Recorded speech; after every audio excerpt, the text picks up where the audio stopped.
Good evening and welcome. Welcome to another exciting edition of the program, Liberia First on GEO-POLITIcal.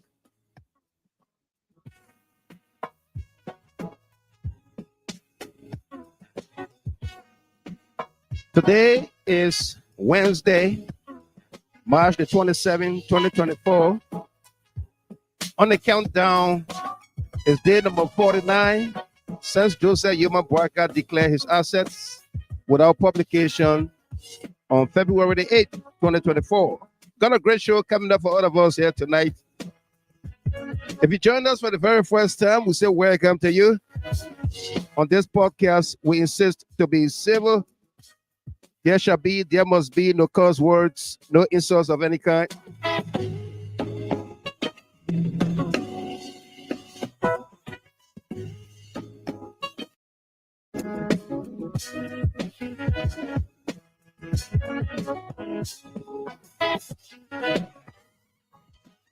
So while you are here, why don't you invite someone, like the page, follow the page, and be my guest? We got a whole lot lined up for you on here tonight. What we call our hot topics.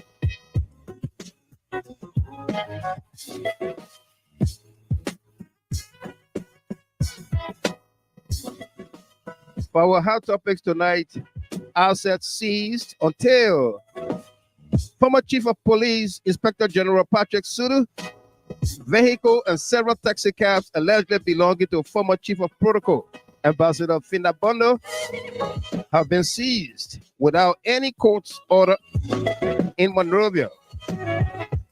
Why did the asset recovery team ignore the laws of Liberia? Why seize people's properties and ask them to prove ownership? The GSA provide them a list of Governor Liberia missing vehicles or assets. What did the executive order establishing the asset recovery team say? Let's dig deeper.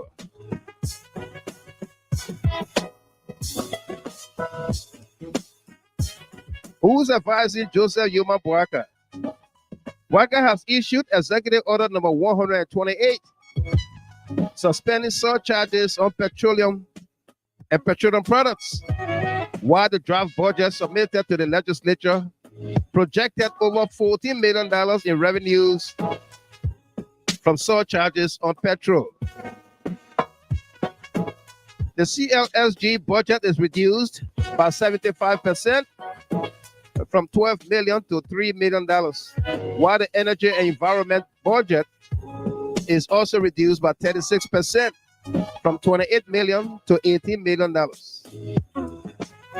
He wants Cote d'Ivoire Energy to increase power being supplied to Liberia from 25 megawatts to 50 megawatts. How does he pay for all these? When surcharges revenue becomes zero, does Executive Order 128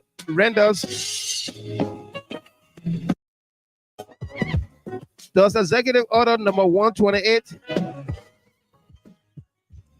renders the submitted budget null and void? Who is advising Joseph Yuma Boakai? Let's dig deeper. Financing propaganda. The JMB Unity Party government has sourced USD $180,000 to buy out diaspora media houses. Eugene Fagon and J. Matthew Pierre are chief architects of the scheme. Let's dig deeper. Who else procured cars? Now Minister of State Sylvester Grigsby asked NASCOP Director General DeWitt Vabamus for 3 SUVs during the transition. Who else did Grigsby request the cars, money, or whatever for? Did he do these as a form of kickbacks for people to retain their jobs or get appointments? Why didn't their GSA contact on the transitional team make the request? Did the CDC government avail transportation to the incoming Unity Party government? Let's dig deeper. Also coming up, exposed. Representative Yeke Koluba have exposed a plot by Joseph Yuma Boakai and cohorts to remove Speaker J. Funati Kofa. A USD $4,500 coupon drew on J Mart, a furniture store on Randall Street in Monrovia, was said to have been given to each representative as bribe by the Minister of State to remove Speaker Kofa. Let's dig deeper.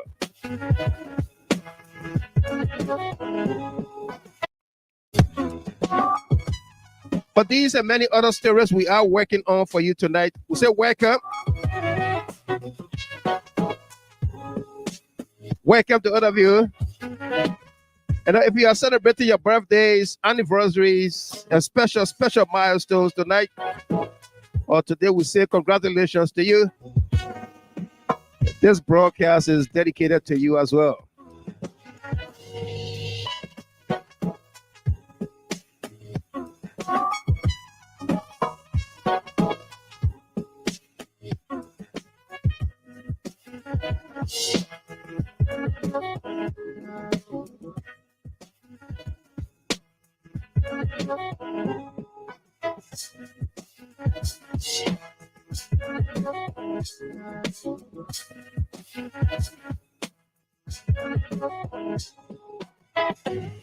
Two seconds gone already. No, 2 minutes. Sorry. 2 minutes. 2 minutes. Well, thank you very much. And again, good evening to all of you watching this broadcast tonight. You all know me. I am the host of Judah Hard Talk. The issue in our country is one that has been based since the inception of this government, that has been based on falsehood, lies, innuendos, such that you'll hear my colleague on here tonight talk about the president is inept, the officials are corrupt, the government is piled up with thieves and rogues and what have you. But what you will not hear him talk tonight is to tell you that he's been at Arizona State University for over 12 years, have not graduated, have not earned an associate degree. He is an employee or teller at Wells Fargo Bank, and he claimed to be a banker, just a teller. But I can tell you, the president at Comerica Bank started off in a mail room as a mail carrier for the bank. And he went to school, educated himself, and got to become president of Comerica Bank. So, Mr. Lobo, I hope you will tell us tonight his credentials, because I come to this with degrees in accounting, in business administration, and community development. What has he brought to the table? These lies have got to stop with this conversation tonight. Let's be factual and honest, such that you will leave from here benefiting from these discourses tonight. And so I have come just to do that, to talk truth, to speak honestly, excellently, and of course, to provide you information and education. Thank you very much. Thank you. Mr. Lobo, your opening statement, I want us to tell me what's your general feel about current events in Liberia? What are some of the sticky issues and how can these issues be resolved? First and foremost, I want to begin by saying thanks to you and to all the Liberians who have tuned in today. Before I make my statement, let me take this time to remember one of Africa's fallen heroes, to the people of Zimbabwe, to the family of Robert Mugabe. I want to extend my sincere condolences to that family, our deepest sympathy. As we know, Mugabe was a father and a hero in African politics. With regards to where we stand in Liberia today, I come to you not only disappointed, but I'm heartbroken, understanding that in our country today, there's total breakdown of the institutions, there's increased violence, rampant corruption, there's lack of distrust in the society. What I come to bring forward is the increasing hardship on our people. My obligation here today is to be able to bring this to school and to talk about issues of national concern and be able to inform our people using the facts that are available to us. However, what I would not do is to demean myself, is to reduce myself to personal attacks. What I also take this opportunity to say to all Liberians, in as much as we ask our government to be responsible, we expect that every single citizen will be respectful of each other and will know how to address each other. What got us in this position today is the fight of dishonesty. And as far as I'm concerned, I'm going to do just that to the Liberian people. And my wish is that as things are unfolding in Liberia, there's increasing hardship. Our hospitals can no longer function. Our government is in a state of collapse. Our country, once again, is heading backwards. Having gone through the difficulties of our time, it is unfortunate in this 21st century that young people continue to struggle for delivery. And that is why I'm here to do today and to hold our government accountable. And I want to say thank you for this opportunity. And once again, to our brothers and sisters in Zimbabwe, we want to say our sympathy to you and for the falling of Mr. Robert Mugabe. Thank you. Thank you, Mr. Lobo. Now we begin the debate, and this is he drank the first water. Lincoln Douglas tie. And what I will do, as I said previously, I'm going to give a statement, and I will let you respond to it. So from the coin toss, Mr. Lobo, you go first, and this is the statement. President Weah should be held morally responsible for the violence in District Number 15 by-election. Mr. Lobo.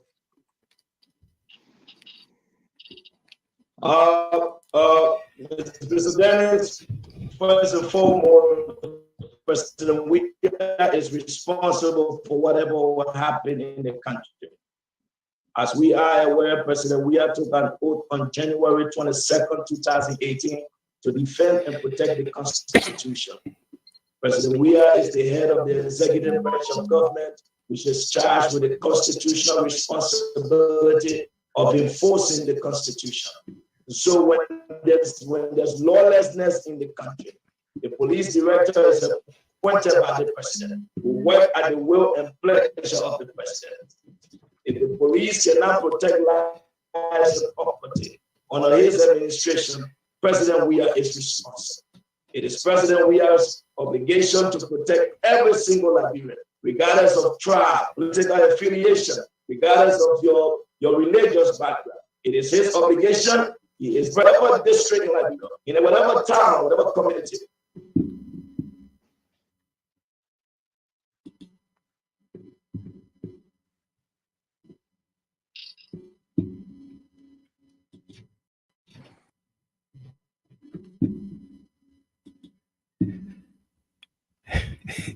Folks, good evening, welcome. Well, sorry for that break. in the broadcast there. We're gonna go back. Political affiliation, regardless of your religious background. It is his obligation. It is whatever district in Liberia, in whatever town, whatever community.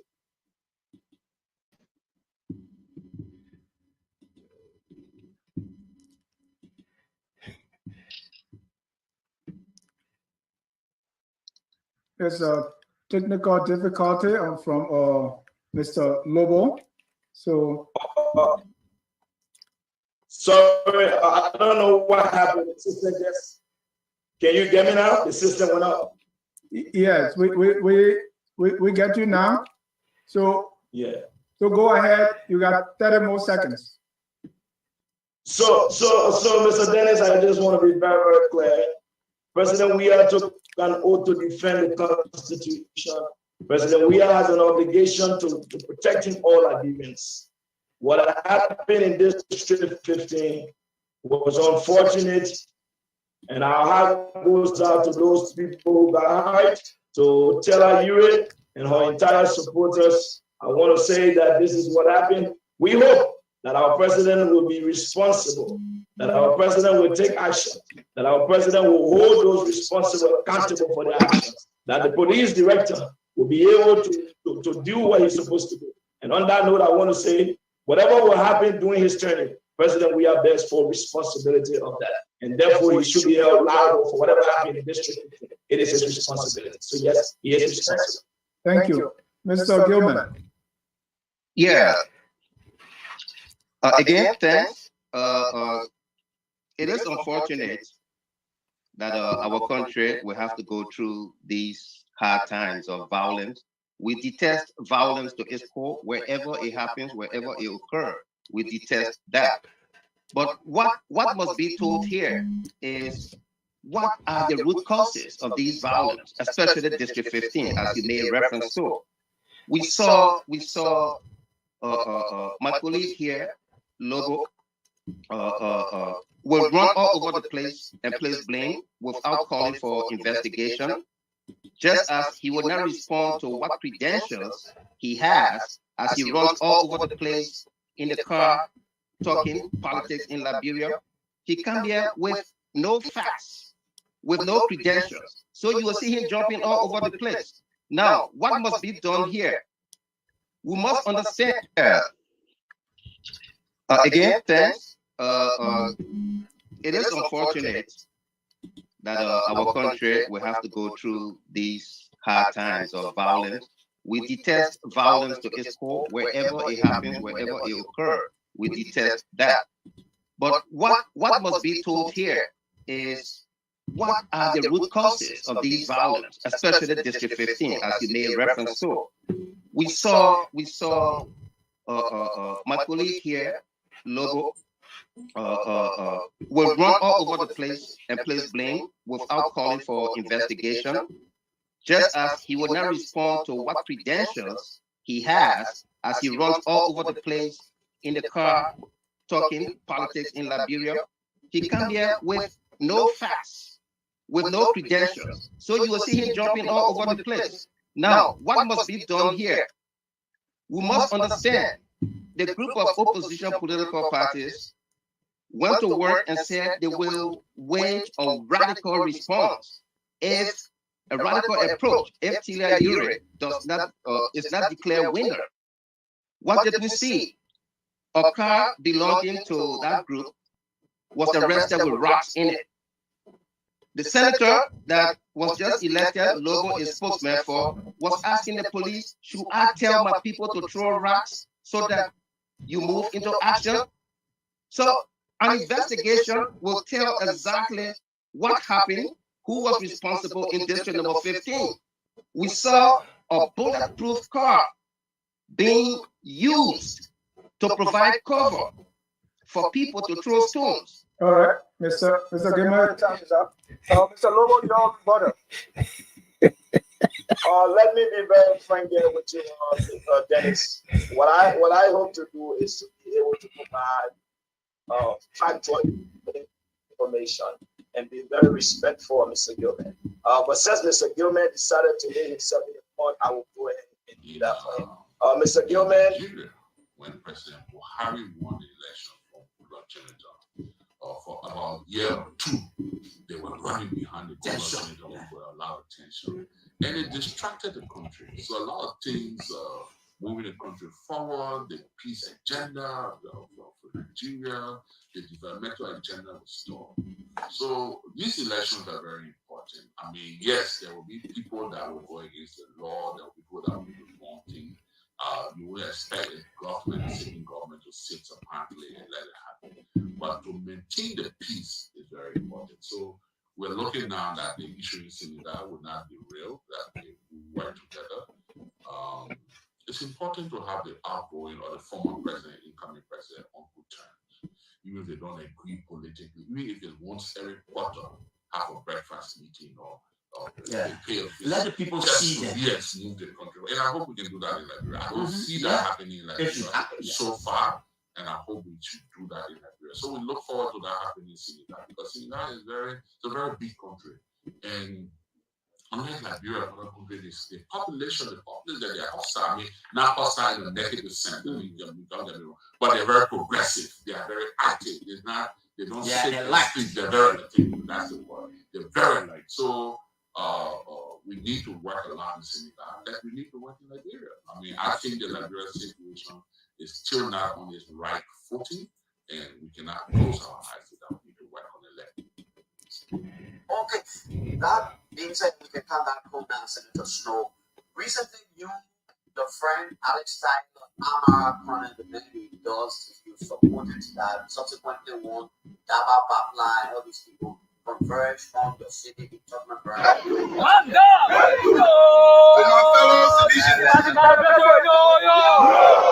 To my fellow citizens, we have lost the battle, but we now lost the war. Our mission to change Liberia has just begun. We have some difficult times, but let me say to you, the generals have now retreated back to the party headquarters.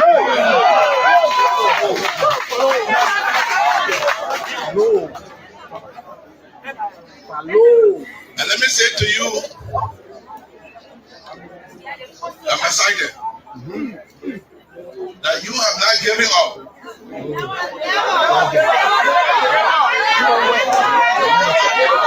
That you are even re-energized. You know, I love the attitude of sedition. Sometimes you agree to sleep, the ability to wake up and fight for tomorrow and stay there.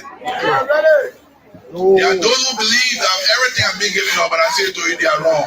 We are ready to fight. We are ready to fight.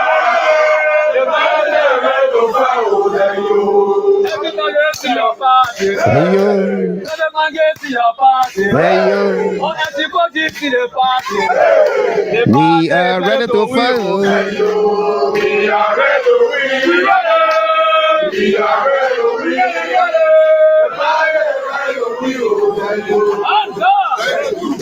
Thank you. You know, I don't. Today, the chairman has to speak. Today is the first day for our chairman to speak to the public. So we'll not take it away from the chairman. But let me say to you, that God willing, 2029 we'll be back.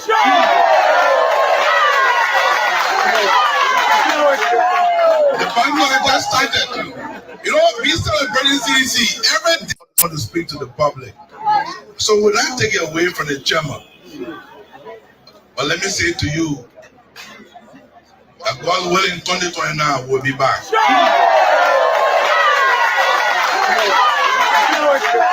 The bank just started. You know, we celebrating CDC every day. People say, the Tanapa, we were there before and we'll be there. Sometimes it's good to get the opponent chance. In less than 100 days, they made so many mistakes. I'll tell you, behind election today, CDC will win overwhelmingly. But don't give up. This is the biggest test that God has given you to see whether or not you are resilient. And I know solutions are resilient. And I want to ask you to keep it faith. We are together. As chairman of the CZ Legislative Caucus, by the directive of this great party, we shall keep the feet of the government to the fire. You know, the good thing we were there before. We understand the rudimentary of running government. And they made so many mistakes. They just made less than 100 days, they have made so many mistakes. Always celebrate your party. Always celebrate CDC. Mr. Chairman, Mr. Secretary General, on bay to the stand-up bearer of this party. That the people of Liberia are already beginning to miss the president. People of Liberia. Absolutely. You know, before I say that, I don't want to sign this caveat. And to the Minister of Justice, that Liberia is based on the principle of laws and that of man. Yep. It's illegal for anybody, for any institution, to seize any private person property without a court order. And will make informant to the Speaker, to the Senate, Minister of Justice, that Liberia is based on the principle of laws and that of man. It's illegal for anybody, for any institution, to seize any private person property without a court order. And will make informant to the Speaker, to the Senate, so that President Boakai will take due notice. Now, any institution established by Boakai, whether by law, whether by unconstitutional means, they have no authority to seize any private person property. I said I don't want to sign this caveat. And to the Minister of Justice, that Liberia is based on the principle of laws and that of man.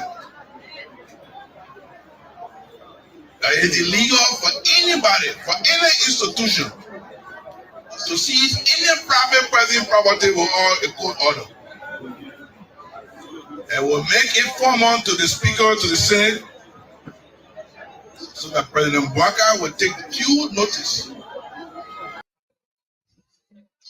Any institution established by Boakai, whether by law, whether by unconstitutional means, they have no authority to seize private property.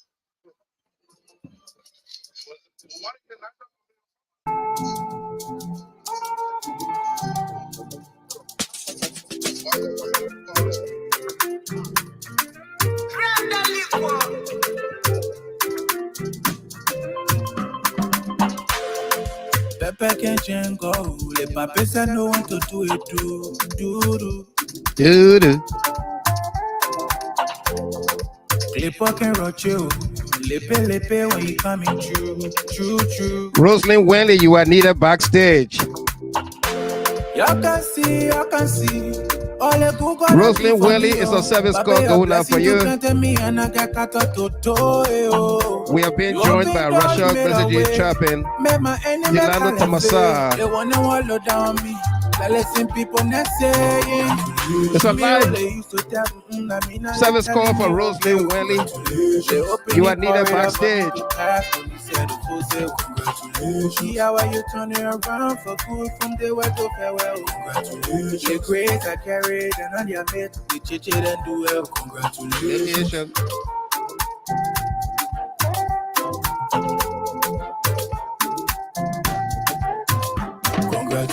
Let all my kids they wanting me for. All of my Kenya give it to God. They think you love to yellow for la mama. Le pape la zoba. Le pola don't kutuku. See the tina do. Chele to say we not John so.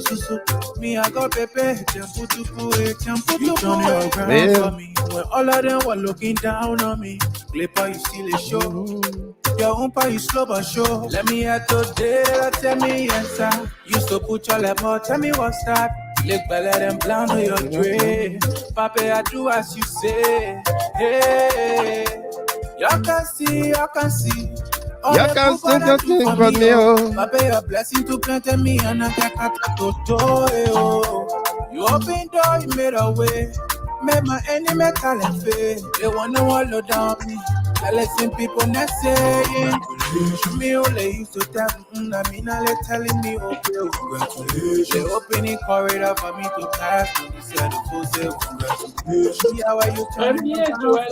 From there, we Congratulations. I carried and on your mate, the chichi and do well. Congratulations. Caller. Have you seen the star following different place?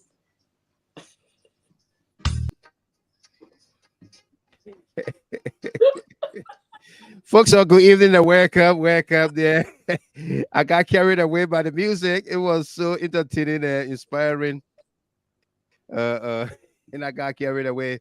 But welcome to all of you. We got a great show for all of us here tonight. Let me welcome my dancing partner, Alberto Bolo Kish. Welcome to you there from Philadelphia. Good to see you on here tonight, as always. Agnes Glewulu Masale, welcome to you. Joetta Kuyom, welcome there. Yasa K. Ware, welcome to you, lady from Atlanta.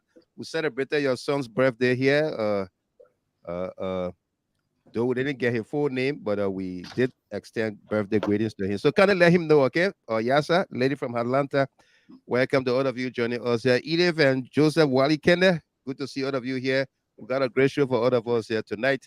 Let me welcome my team of panelists and analysts on here tonight. Begin with Rashad Bezaji Chapin, all the way there from Australia.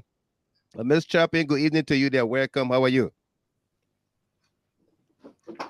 Her line is muted. She's probably busy. So we'll move on to Rosalind Wenley, Apostle Sio and Delano Tamasa. Miss Wenley, welcome. What were you thinking? What were you thinking? I saw the show. Apparently, I clicked on the wrong link. Chat room, only to see, and then I click on the show, and then it opened, and I'm like, oh, but why? Why haven't you received the link? You know, right? No, I was in the wrong place, and Bishop commenting your phone. No, you are commenting on the live show. Yes. Yeah. Oh, Instead of coming in. Yeah, but welcome. How was your night, your day, and everything? Oh, I had a beautiful evening today. I did a show in debunking the funny guy in Liberia that trying to bring down every potential permanent person in the land, I follow the story from Wanto Tia Wanto. Yeah. And I had to respond to them. It caught my attention so fast. I couldn't sleep on it. I couldn't sit on it. So I had to do a show to read the 12 paragraphs that he wrote in responding to Martin K. Colley. I was like, oh no, I gotta.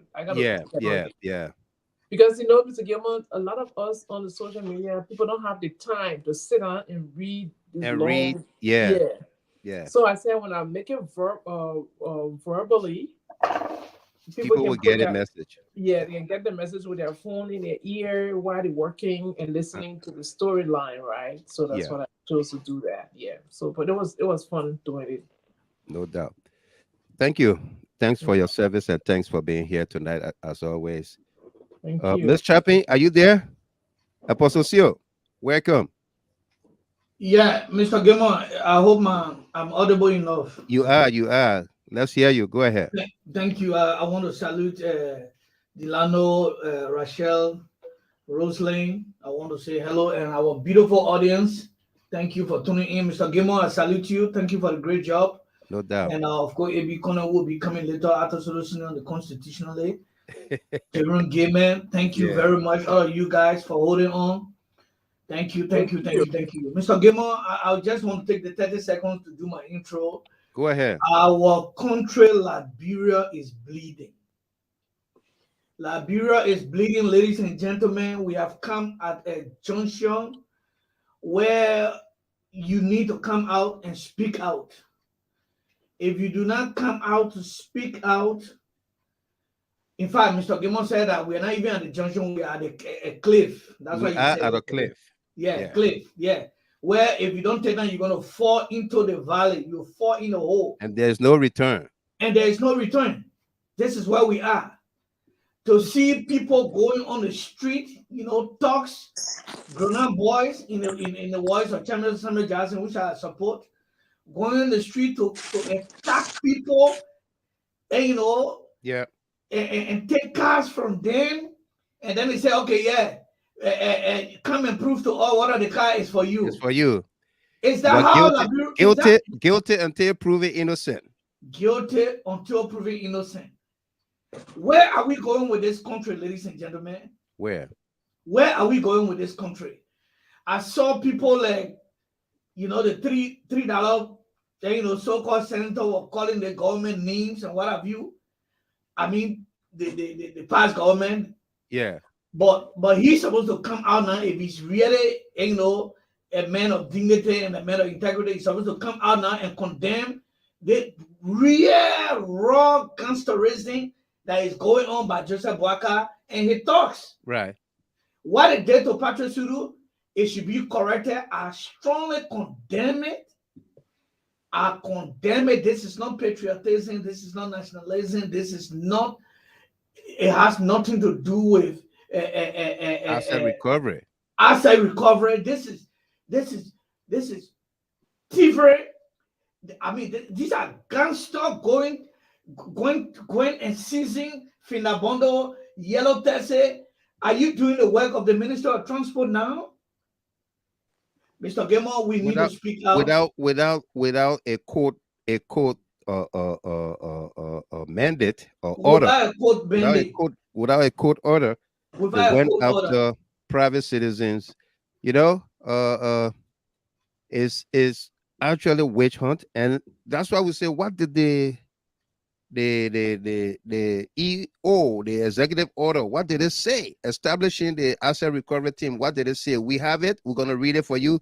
I think we did it here the first time that executive order was issued, and we read it in its entirety, and it was like backwards. You arrest, put in jail before you investigate.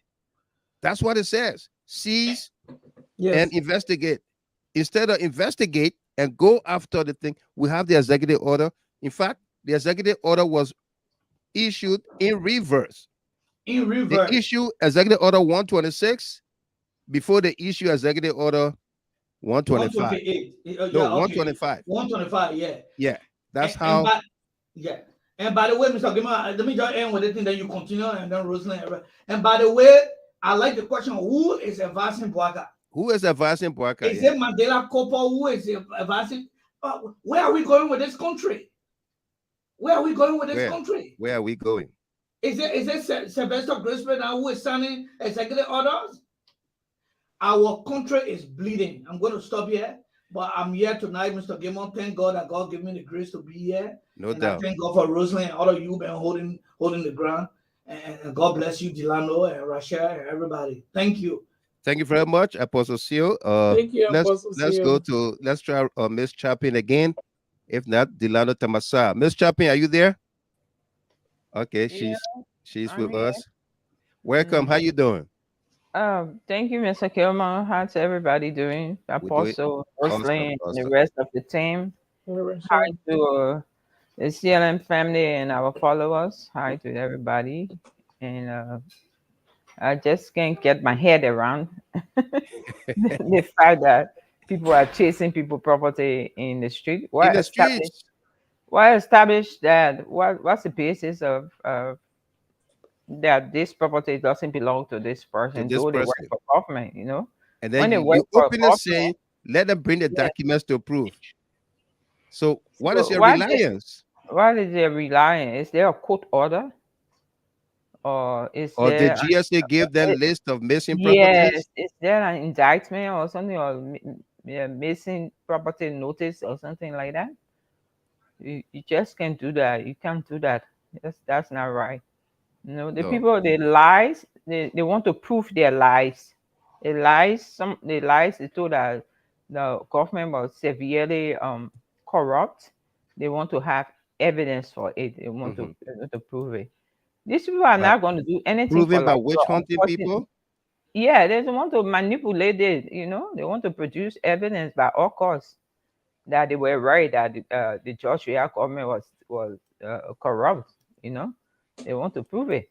Well, let me just say this about Finda. You know, the first time I saw Finda picture on the internet as chief of protocol, I was like, where do I know this girl from? Where do I know this girl from? Right. And then another time somebody posted something about River G. Yeah. And Finda, that's how I connected. I said, okay. Do you know that I went for a workshop in River G? We had a 5 days workshop training health workers on how to administer the HIV treatment. 5 days workshop. I think that workshop, if I'm not mistaken, was like between 30 to 35 health workers in that particular workshop. And each person, their food, because we had to take the people from like the sidewalk River G, or the people came from Maryland, you know, or the Southeast Grand G there. So except for the few people that came from River G, the rest of the other health workers, we have to give them food and allowance. So each person was like $16 per person for food. So when we got to River G, the county health team, usually the county health team is our host, and they'll tell who can provide catering services and so forth. So the county health team took us to Finda. That's how I met Finda. Finda what year? Well, let me see. When did I come to Australia? 2014. So that was like before 2014. Yeah. That was before 2014. That's in the Ellen Johnson Sirleaf regime. Yeah. So let me see. Let me recount. I want to recount a little bit. Let's say that was like 2013, 2012, one of those years. Yeah. But before then, other teams usually go there for workshop as well to do other things. In fact, I was the only caterer in River G. She had her shop set up. She had her shop set up, in an entertainment place, well set up, and she was offering catering services to government and non-for-profit organizations. So calculate that money: $16 per person, 30 person or 35 person times 5 days in River G. Yes. So That's good amount of I'm telling you. That's why sometimes when they say, oh, Finda stealing money, I say, no, the girl had her own money first before she even came to government. I mean, that's real person experience. I say myself pay that money to Finda him. And myself pay that money to Finda him. Yes. So in River G. So when I saw her picture, I said, where do I know this girl from? You know, I've been for years. Later on, when somebody mentioned her with River G, I said, oh, but this girl was the one that we get a catering contract in River G. Right. I said, this girl was the one we get a catering contract in River G. You know? And people Mr. Gilman, do you know that the Southeast got money? Of course. Where will you go to do business and you don't make money? The can of milk, for example, the can of milk you can buy like $20 in Monrovia. In the Southeast, it'll be $60. Right. Transportation, because no roads. Yeah. No roads. People that make business in the Southeast, they save. And she had her place well seller, generator, everything. Not for profit, government, everybody was going to find that place. So well, I don't know if her personal expenses, but she's a modest person from what I saw. Unless other caterer then my friend that passed in Pekin on Jojo, you know, who you will see with a lot of jewelry and things. No, we didn't see her with jewelry at the time. She's a modest person. So she might have saved a lot. Right. Thank you very much, Ms. Chapin. Delano Tamasa, our senior analyst. Welcome. How you doing? I'm doing fine. The wise man. It's a great honor. It's a great honor to always come and team up, you know, with all these beautiful people. More especially tonight, sharing the platform with one of the great apostles, Apostle Dabasio. Now, teaming up also with Rosalind, Rachel, my biggest nephew, AB, and driving, the intellectual, both the wise man himself. It's always a great honor and a pleasure. A lot of things going on in our country, and I'm so grateful as our institution reconsolidating, bidding up their forces, maintaining all defenses, saying other laws, saying former chairmen, and strong people coming back on base is something, that I'm so glad to see. So it's great. It's great. It's great always, the wise man. It's an honor and a privilege to always share a platform with all of you. No doubt. Well, welcome to all of you and folks following on in Radio Land and here on YouTube and Facebook, videos and TV live. We say welcome to you. Indeed, we got a great show, and trust me, our powerhouse is in full gear, full readiness to delve into our hot topics on here tonight. Okay, you are listening live and direct from Detroit, Michigan. Yeah, Miss Wendy, Rosalind. Yeah, I just wanted to add up to what Rachel was saying. Yeah. About Finda Bundoo. Yeah. I mean, just the short time that they were there at the seminar, she were able to make 2,800, right? Yeah. US dollars. So you can imagine the various many NGOs times that were going there yeah on a daily basis. Yeah. Just 5 days. 5 days. 5 days make 2,000 USD that's in Liberia. That's why I tell people, when people were running on social media with Akara's gray house and swimming pool, Mm-hmm. I tell them, I say, where you coming from with this? Look at Martin Colley, who have not signed for a check before. Mm-hmm. Has not signed for a check before as an employee anywhere. Is building for Liberia a skyscraper. Exactly. And you hail him. You hail him, you support him, you welcome him. You don't question how he got his money to put up that building. This is somebody who has been doing business before she will even be prominent in Liberian body politics.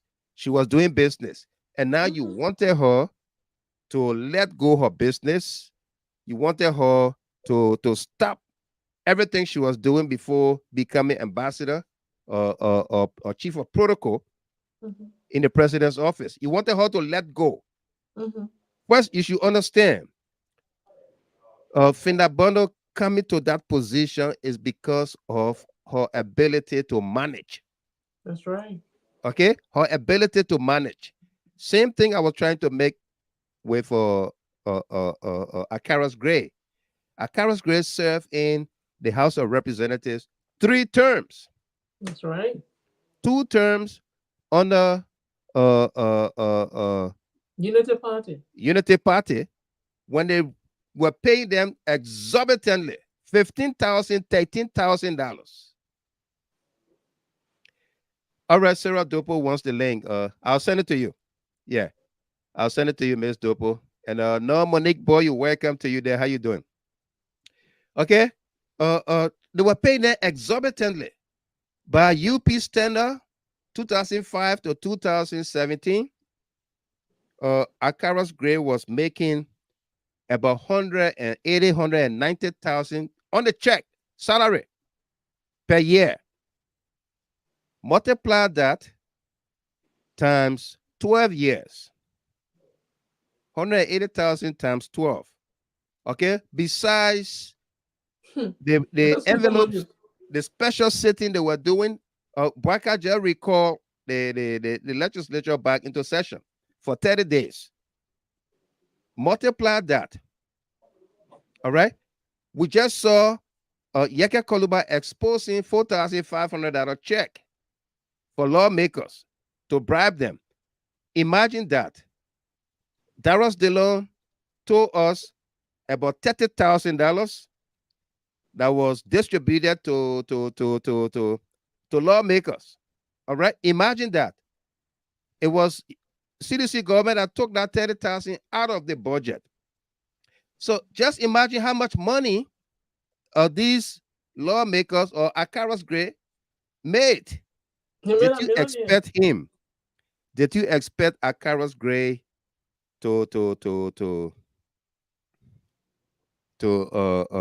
have eaten grumpy with his money? Eh? Did you expect him to have eaten his money with grumpy? Within those 12 Miss Dopo, years, check your WhatsApp. the man became a millionaire. Of course. Miss, all right. A man under his belt. If Akaras is somebody that I know is well positioned, is manageable, he probably left. He left the position with not less than $800,000 in his account. You understand me? Not less than $1 million, Mr. Kim. Not less than it. I said I'm being modest. Oh, okay, be modest. Not less than $800,000. So you only got 200,000 you can spare to make all right. You're right. Yeah. Okay. How much for labor to pay for a building that he owns? All right. If Martin Colley can put up, I don't know, that 2 or 3 story building, and he's not on anybody's payroll. He's not on anybody's payroll. If he can put up, knows how he got his money. Nobody knows how he got his money. All right. We've been joined by another senior analyst, Abraham Corner. Brother Corner, welcome. How you doing? Yeah, good evening, my brother. And good people see your face today, my man. after you finish breaking fast, you relax a little bit. a little bit.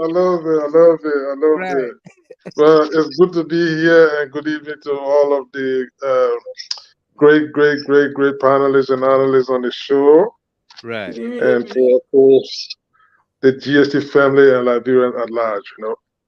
But you know, my brother, I don't know who was in flight, but no, I was talking. Oh, okay. I was talking, and then you came in, and I just brought you in right away. Oh, okay, very good. It's great to be here. Well, you know, the issue under discussion, like you were talking about, my brother, is gangster raising on steroid. Mm-hmm. On steroid, absolutely. On steroid. I'm telling you. Because what you just mentioned, you talk about just a case study of one representative, Akaras Gray. Yeah. He spent 12 years actually. Okay. Cumulatively, when you put everything together, yeah. By the time after 12 years and you were making $15,000, $180,000 a year, yeah, that's about $2.1 million in 6 years. In 6 years, $2.1 million. So automatically 3 years. Three terms. No, 2 years. No, he spent two terms actually, because it was Nouvelle. It was Nouvelle. Yeah. It was Nouvelle that he defeated, and then he replaced Nouvelle. Yeah. Yes. Yeah. So he spent 2 terms. 2 terms. It is Thomas Fala that spent going 3 terms now. Over 4 terms. I mean 4 terms now. Yeah. He and Prince Johnson in the same time. Yeah. Yeah. So I mean, the bottom line there is that that's the legitimately earned money. Yeah. But they're gonna look at somebody that say he has stolen. He has stolen. First and foremost, how can you hold somebody for criminal mischief or embezzling money when the person firstly did not controlling budget? No. Secondly, you have not conducted an audit to say, oh, this person squandered resources or embezzled resources or stolen, whatever terminology. Nothing of the kind.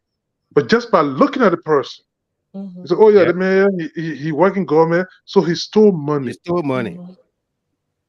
These taxes, they say it belong to Finda Bundoo. Oh, for true? Yeah, okay, we're gonna impound all of them tomorrow. Yeah. Yes. No, nothing. And to come and stay and then forget, even Finda Bundoo is Finda Bundoo today. But just to look at people walking down the street, what sort of decency is that? Look, my brother, you had a president here in the United States.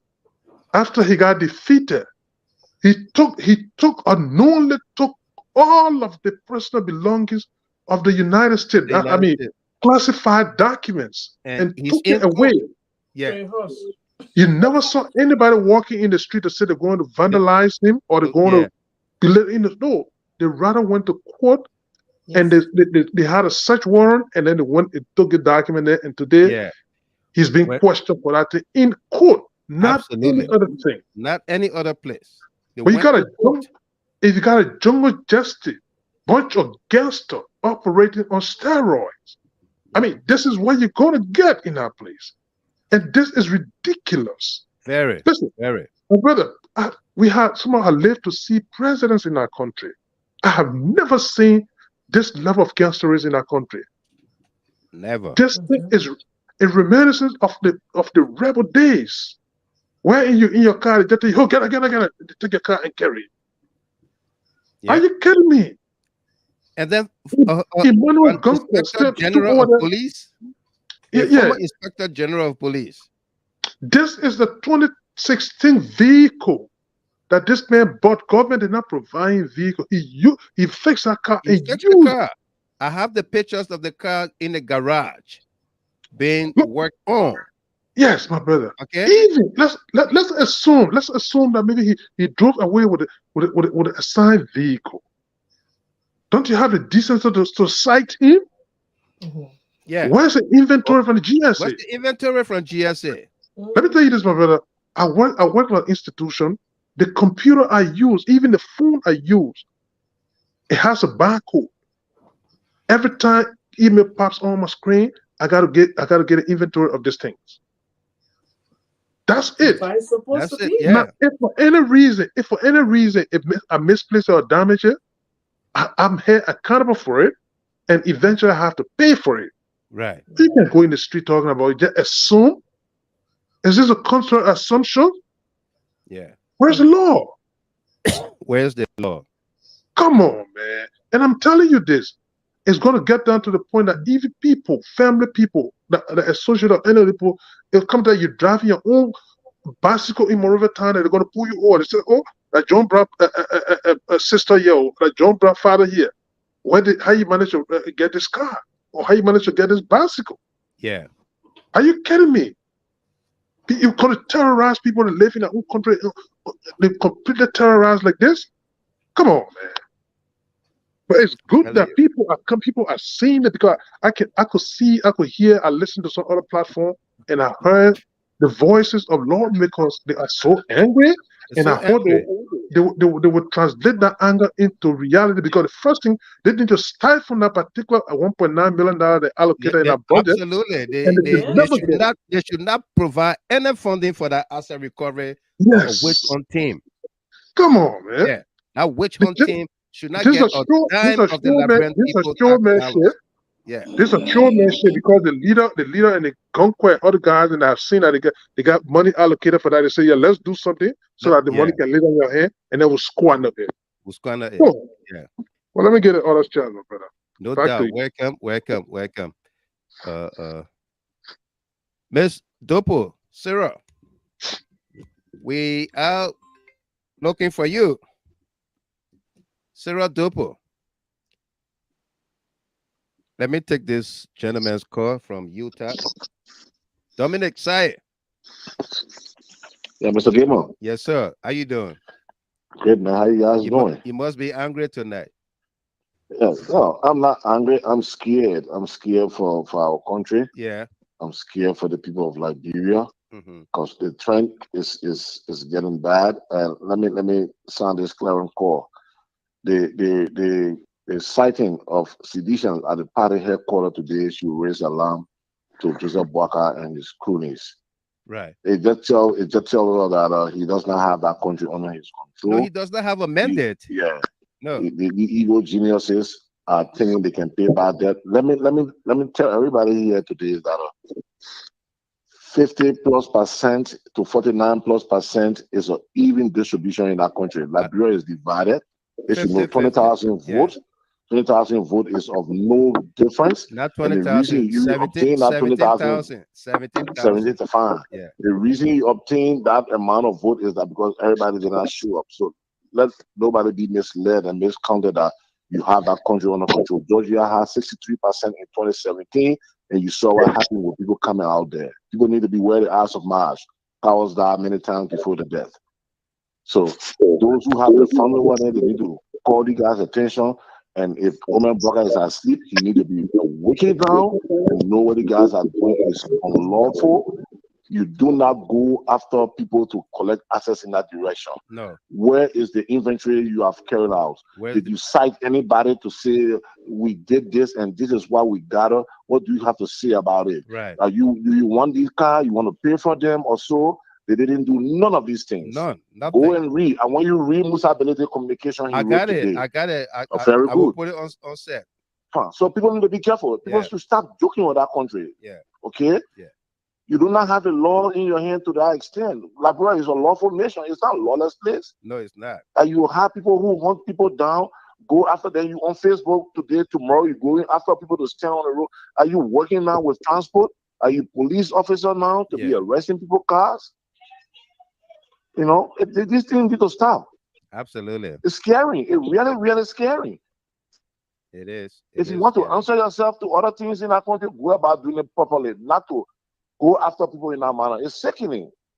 It's sickening. But you know, at the end of the day, that what the 70,000 people signed up for. No. They signed up for that. Yeah. And they should not go in the corner down and be hiding themselves. Let them come out and tell us that what they're doing is justifiable. Absolutely. So that's my take. Thank you. Thank you very much, Dominic Syed there from Utah, Salt Lake. Musa Hassan Bedete, following what transpired today or occurred in our country today, Musa Bedete wrote this piece right here. It said, don't rush with asset recovery. First, establish the lost assets and publish it. Ask those in possession to return it or face prosecution. Simple. And begin to search for the specific assets of government that are lost.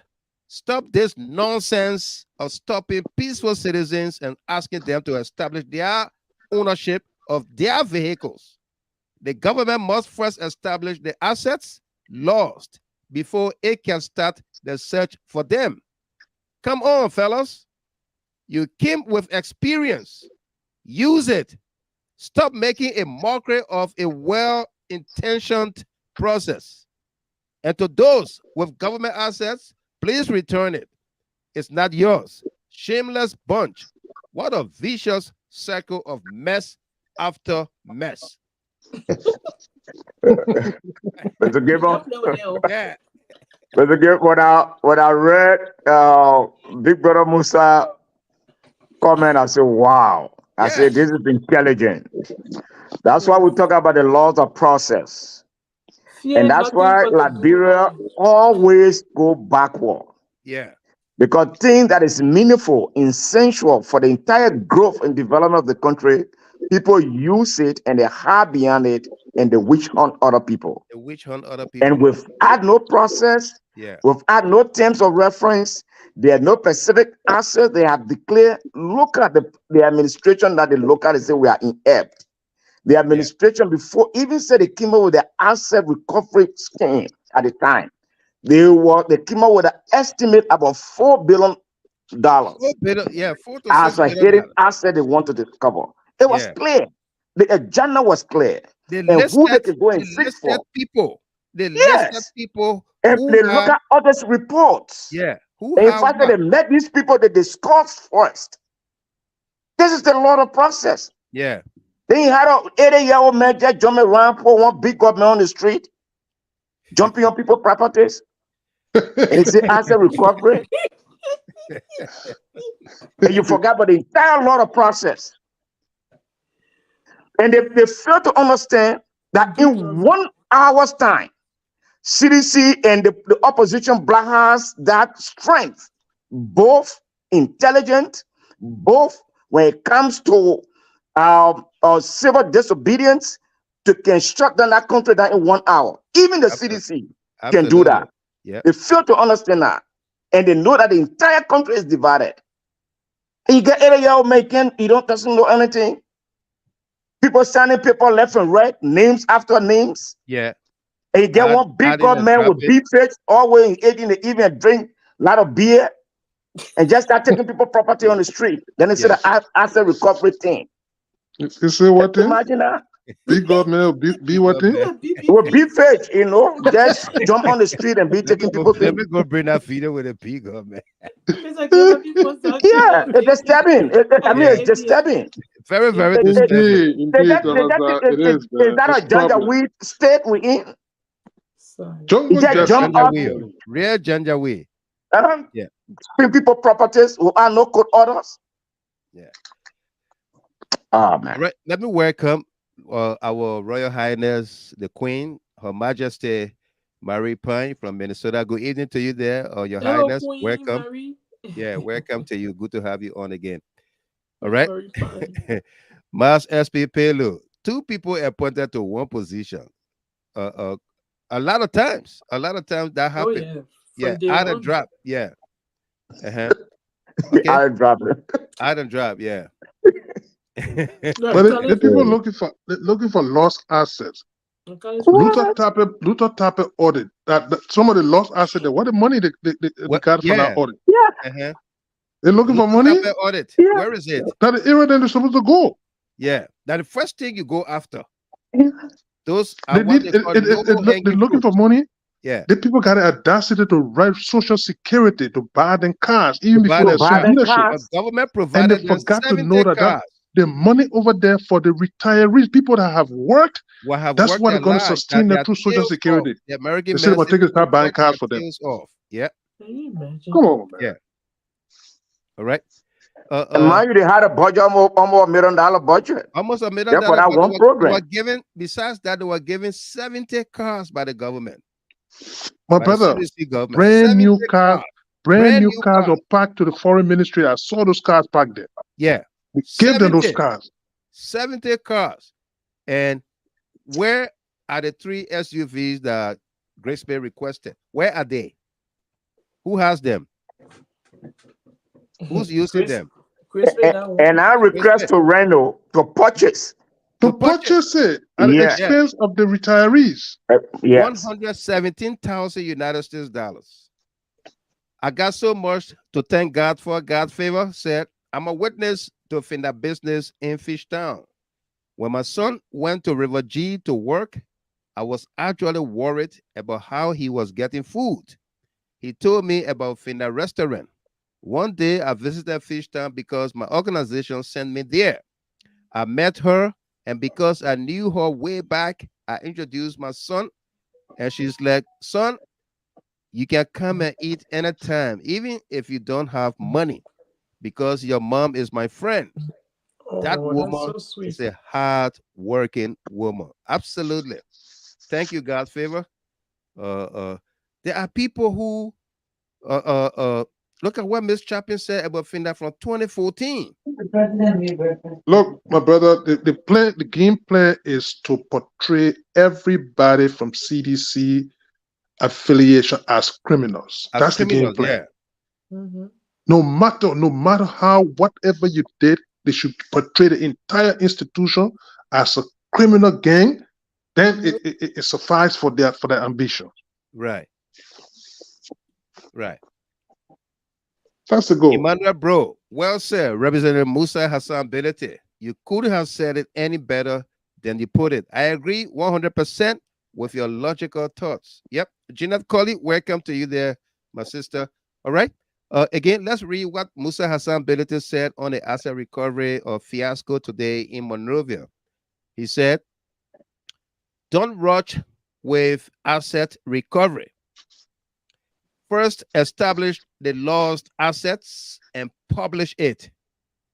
Ask those in possession to return it or face prosecution, and begin to search for the specific assets of government that are lost.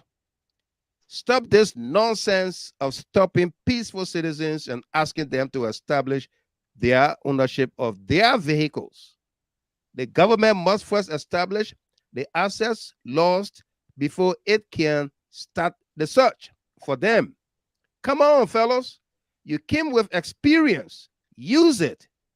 Stop making a mockery of a well-intentioned process. And to those with government assets, please return it. It's not yours. Shameless bunch. What a vicious circle of mess after mess. Okay? That was Musa Hassan Belete, representative from Nema County, making his own position known and felt on what happened in Liberia today with this witch hunt asset recovery team. Okay, the act, or let me say the act, the executive order establishing the team.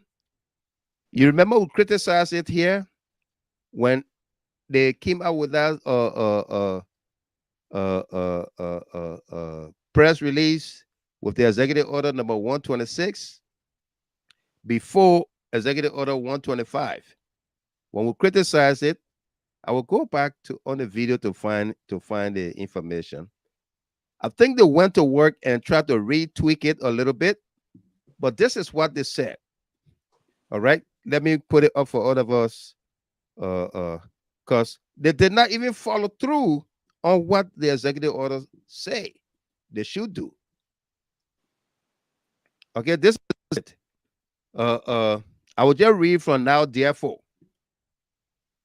Now, therefore, I, Joseph Yoman Boakai, President of the Republic of Liberia, hereby issue this executive order, number 126, with an intent to immediately take steps to retrieve, recover, restore, and reinstate our fixed and liquid assets from within and out of our borders that have been converted to private use by government officials and employees that were placed in positions of trust. Okay? Retrieve, recover, restore, reinstate. No investigation. The task force has the following mandate. 1, identify and trace all of Liberia's stolen and suspicious assets within and out of the borders of Liberia. 2, constitute investigative panel to probe into Liberia's stolen and suspicious assets. What is it here first? You should identify it, you trace it, and then you constitute investigative panel to probe. 3, constitute an effective and robust legal research and investigative team to procure and prepare tangible evidence. So what are the evidence exhibited today with the police, the former police inspector general Patrick Sudue and those taxicabs? What evidence were produced today? 4, initiate immediate criminal prosecution and civil litigation where applicable on behalf of the government of Liberia. Without investigation, nothing. When you possess the car, you initiate criminal prosecution.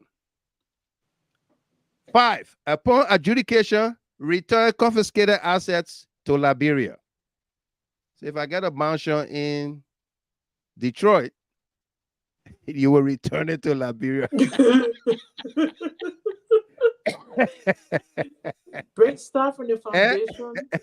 You send that one. Then you go to the room level. You send that one. I mean, 6, to the level. place, travel, and other restrictions on all individuals identified as suspects while undergoing investigation for stolen and suspicious assets. So you see where the passport ban coming from? To place a travel restriction on suspects, people suspicious or people that deem or consider criminals, suspects. All right? Without investigation, somebody just look at you and say, oh, I saw you at CDC party headquarters. I saw you at the Ministry of Finance. I saw you hanging with Finda Bundoo. I saw you in one of Finda Bundoo taxi. So, 7, employ diplomatic and Interpol means to extradite individuals identified as suspects that are outside the bailiwick of Liberia in order to bring them under the jurisdiction of the investigative team. And the Ministry of Finance and Development Planning shall with immediate effect allocate and disburse funding based on the budget presented for the full implementation of this exercise. This executive order shall take immediate effect. Mayor Joseph Boakai. Effective immediately. That's how Boakai does his executive order. So what, Mayor Boakai? Yeah, Mayor Boakai. And Samuel do made him mayor.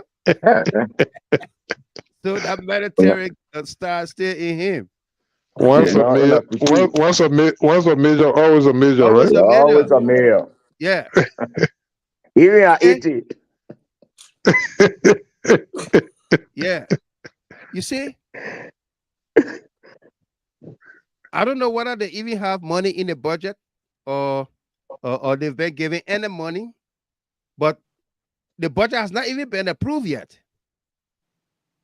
But Boakai said they should disburse money immediately based on allocation in the budget. I hope our lawmakers, and a special appeal to the CDC Legislative Caucus, both in the House and in the Senate, do not source any funds in the budget for this witch hunt of an asset recovery team. It should be incumbent upon the team to produce a list of individuals and what they are in possession of that is not theirs. I'll tell you what, the Arthur Johnson recovery team, asset recovery team that was appointed by President Weah, that team went to work and they came out with almost 100 names of people who they believe have some monies or assets for the country. And this was based on audited reports from the various government agencies. That's my point, my brother. To the extent where a few friends of mine, we went to school together, both at Tottenham High and at Don Bosco Polytechnic. Now is Stella Marie's. All right. One of my colleagues who graduated Tottenham High together, O'Brien Yima. O'Brien is in Minnesota. O'Brien was, I think, a civil service. He was a director somewhere. I think civil service or somewhere. O'Brien was accused by the asset recovery team based on audit reports that he had $275,000 for government. According to Arthur Johnson and team, O'Brien went into arrangement to repay this money. Another friend who and I did accounting together at Don Bosco Polytechnic, she was at Central Bank. I don't know whether she's still there. Edwina Edet. Yeah, that time I was Arthur Barkley, right? It was Arthur Barkley. It was Arthur Barkley. They changed to Don Bosco Polytechnic, and Arthur Barkley was the business college. Right. Okay. Yeah. Edwina Edet name was also on that list, and bunch of other people, including Ellen Johnson Sirleaf's son, who was at Central Bank. All right, and a host of other people. Even Amara Connor's name was also on that list. Okay. Arthur Johnson and team came to the United States.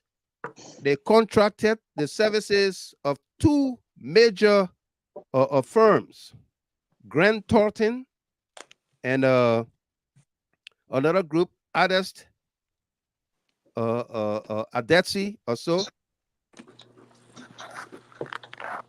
for the sole purpose of making sure that these assets were recovered. Okay, they went through it. People began to cry. Oh, it's witch hunt. Is this? Is that? These two companies said, we Grant Thornton, over 90 years old, is Chicago-based accounting firm.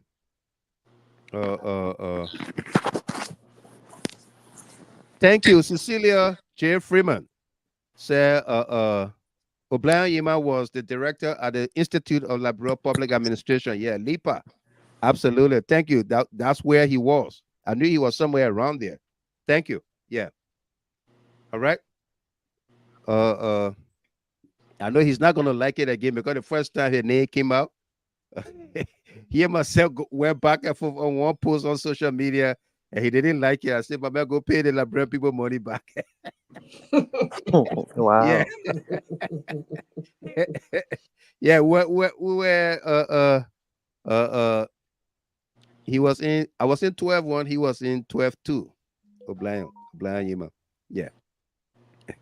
Charles Sirleaf, Emmanuel Bro. Charles Sirleaf was ex-president Johnson's son, who worked at the Central Bank. Yes. All right. And we saw what happened to Charles Sirleaf when he was arrested and all of that. If we dig deeper into our archive, we will produce those pictures when Charles Sirleaf was arrested for all of those things. Okay. They went and talked to President Weah. The asset recovery team wanted a whole lot of money as well. They didn't want to work under the supervision of the finance ministry. They wanted an extra office, and each of them began to resign from the team. That rendered the team, dissolved and what have you, based on President Weah's reconciliatory mood as well. Okay, so this is why you saw us play the video there with Senator Edwin Mervyn Snow when he appeared on OKFM this morning, talking about. Let me welcome first Miss Dopo, Sarah Dopo, that have just joined us here. Miss Dopo, welcome to you. How you doing? I'm good, Mr. Goodman. Thank you so much for having me, and I want to say hi to everyone on the panel this evening. Thank you so much. No doubt. Welcome to you there. Welcome. And you got an open mic. Anytime you want to come in, you can come in. Sure. Yeah. Let me read this comment from Miss Rebecca Vani from Philadelphia. I'm very surprised that an official of government working in Liberia, making at least $2,000-3,000 USD a month, cannot purchase property or build a house. They have no monthly mortgages to pay, no car notes to pay, or student loans. It will be a shame or disgrace for one to make such income without no impact in his or her life. To rent a house in Liberia is less than $400 USD monthly. My question is, what were they expecting for these guys to spend their hard-earned money on? What were they expecting people to spend their money on? J. Saki Kone, can you please play Senator Snow video? Yeah, okay, let me do that for us here. Let me find it and do that. All right, yeah, I have it right here. Let me go to it right away. Snow was saying in that video, President Weah met with Goodluck Jonathan in Nigeria. That's it, and I don't know that ECOWAS or so. Yeah, ECOWAS committee or whatsoever. He will explain that and told them, you guys need to tell Boakai and his team not to go after witch hunting people, witch hunting me and people in my government. I was surprised when Edwin Snow made that statement. He said, I was privileged to be in the room. The question was about the young Senegalese who won the election there, will become the youngest president on the continent, 44 years old. Yeah. Okay. Impressive. And they say the guy got two chickos. Yeah. Actually, the thing about it is that he's the youngest elected president on the continent, but Burkina Faso president is the youngest. Okay, yeah. Burkina Faso president was born 1988. Oh wow! But he's a military guy, so yeah.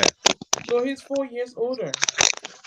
Yeah. Burkina Faso is 38, right? 4 years older. Yeah. So Mr. Gilbert, he said the man got two, huh? You got two. And the farm council culture. But and they say the good old boss said that should not live by bread alone, Jack. So what's wrong with that?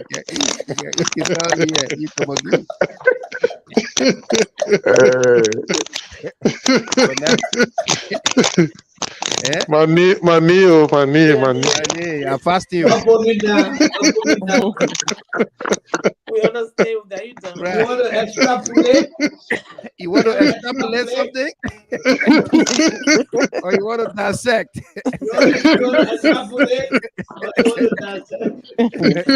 We got you down, AB. We got you down. Yeah. I do. Okay. Let's play this by Travis Snow here. We're experiencing a situation in Nigeria when President Buhari won the election from Goodluck Jonathan. For about a year or two, they were running behind the Goodluck Jonathan for a lot of tension. And it distracted the country. So a lot of things moving the country forward, the peace agenda for Nigeria, the developmental agenda was stalled. So these elections are very important. I mean, yes, there will be people that will go against the law. There will be people that will do the wrong thing. You will expect a certain government to sit apparently and let it happen. But to maintain the peace is very important. So we're looking now that the issue in Senegal will not derail, that they will work together. It's important to have the outgoing or the former president incoming president. Even if they don't agree politically, even if it's once every quarter, have a breakfast meeting or they pay a visit. Let the people see to, them. Yes, move the country. And I hope we can do that in Liberia. I don't see that happening in Liberia so far, and I hope we should do that in Liberia. So we look forward to that happening in Senegal, because Senegal is a very big country. And unlike Liberia and other countries, the population that they are hostile. I mean, not hostile in a negative sense. I mean, but they're very progressive. They are very active. They don't sit and sleep. They're very alert. Thank you. That's the word. They're very alert. So we need to work a lot in Senegal. That we need to work in Liberia. I mean, I think the Liberia situation is still not on its right footing, and we cannot close our eyes to that. We need to work on the left. We need to do this. Okay. That is your court. All right. That was Marvin Snow. That is not actually the clip I wanted to play, but let me see if I have it from this other angle where he specifically spoke about President Weah and the Nigerian president and President Weah a statement to the ECOWAS team. I think I have it here. Let's bring it up. Yeah.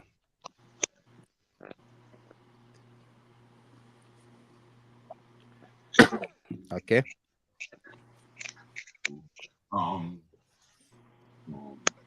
For example, I attended the last summit of the President Weah. When it was It's very low. Volume low. Yeah. It's low. Too low. Very, very low. Let me try to up the volume a little bit here. Yeah.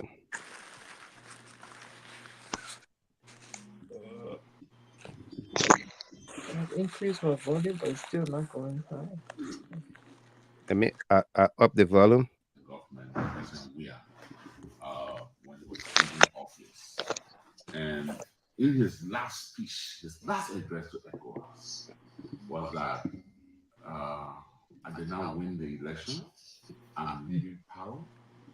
I did not harass the opposition in the country in these years. Please advise me not to harass me, not to hammer. Please tell anyone, please about me. I'm grateful and But I just look more this way. in his last speech, his last address to ECOWAS was that I did not win the election. I'm leaving power. I did not harass the opposition in my country for years. Please advise me not to harass me, not to hammer. Please tell anyone.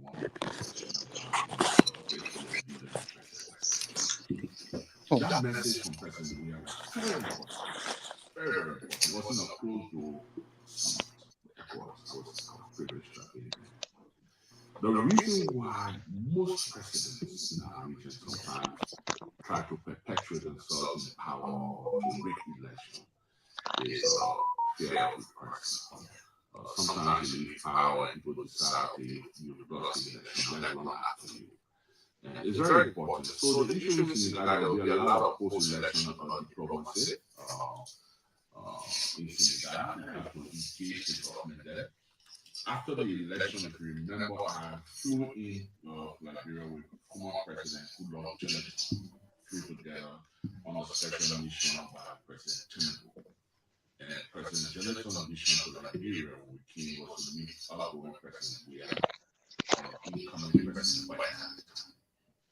And his mission was to ask them to work together. We're experiencing a situation in Nigeria when President Boakai won the election from Goodluck Jonathan for about a year or two. They were running behind for a lot of tension. And it distracted the country. So a lot of things moving the country forward, the peace agenda.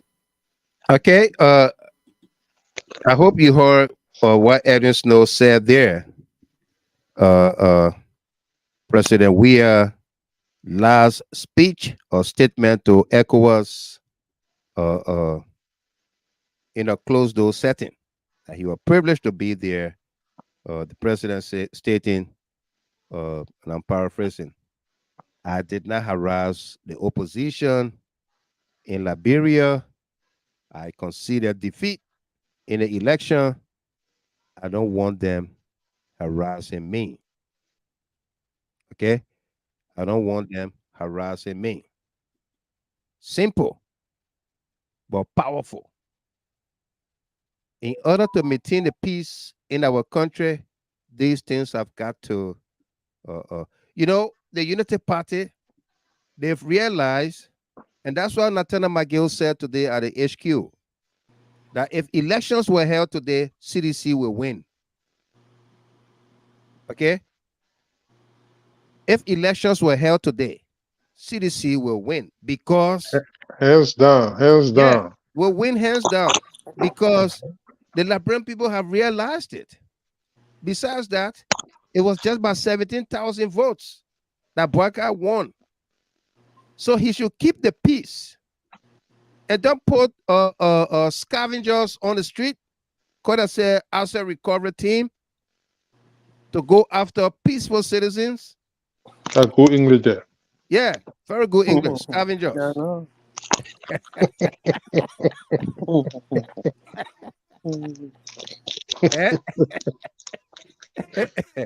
Yeah. Scavengers hunt. You know.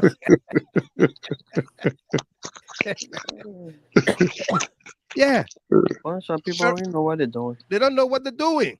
They're just going after people because of they being seditions.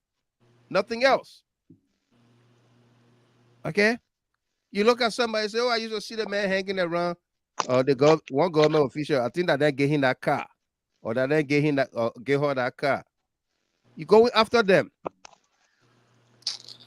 A Patrick Sudue car that they took today is a 2016 car. Yeah. 2016 model year. Okay. And the car was in the president's countrywide nationwide tour. Mm-hmm. And it was in Sino after they left all the other areas. I think they began from Basel to River Says. They were in the southeast. It was in Sino that the car broke down. As a matter of fact, the bumper left. You know, we got very good roads. I don't want to say bad roads. Yeah. And he did not even know that the back bumper dropped. The car got to a place where it couldn't move. And they had to spread up in other cars. They left that car in Greenville, in Sino. You will recall when President Weah went to Sino and he went to dedicate, or let's say to break ground for this bridge in the remotest part of Sino. I think that was out of 2019, 2020 or 2021, around there. When he made that nationwide tour and dedicating projects and breaking ground for new projects and what have you.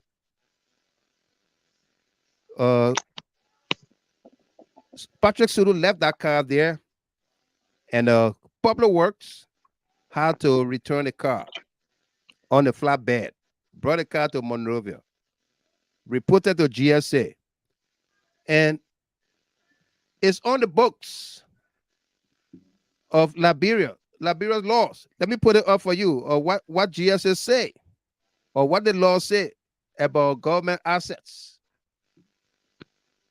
Okay, or depreciation of assets. This is it. Section 204, depreciation and amortization. Yep. A, general rule, an annual allowance for depreciation or amortization of capital expenditures may be deducted in accordance with this section for the physical or non-physical depreciation of depreciable property. Depreciable property is property other than land and inventory used in whole or in part to earn taxable income that when acquired has a useful life longer than 1 year and that loses value as a result of use, damage, or prescription. B, categories. Depreciable property shall be divided into the following categories. 1, tangible movable property. Tangible movable properties, not including fixtures, are to be placed in one of 2 categories: heavy machinery or light machinery.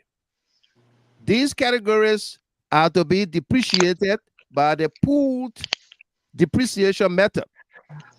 The rate of depreciation is 30% per year for the heavy machinery pool and 40% per year for light machinery pool. Property not clearly falling into the category of light machinery is to be included in the category of heavy machinery. A, heavy machinery. The term heavy machinery includes tractors, telecommunication towers, power support towers, buses for 20 or more passengers, airplanes, ships, heavy trucks, more than 5 tons empty weight, and similar equipment. B, light machinery. The term light machinery includes passenger automobiles, office furniture, computers, printers, telephones, passenger vans or buses for fewer than 20 passengers, light trucks, less than 5 tons empty weight, and similar equipment. So where does Patrick Sudue car fall in this category? This car right here in the shop, it falls in a light light category, light machinery category. Okay, this is a 2016 model year Toyota a truck. It had problem. It was put on the flatbed to come to Monrovia. The car was purchased in 2016. Gregory Comer used this car for about 1 year, 4 months. Patrick Sudue inherited this car and was using it. The CDC government did not just buy cars for people like that. Okay? When the car developed problem and was brought to Monrovia on the flatbed, on the tow truck, that is, he went to GSA. I thought it was an accident. Yeah, it was an accident. Okay. He went to GSA and offered to buy the car. GSA evaluated the car and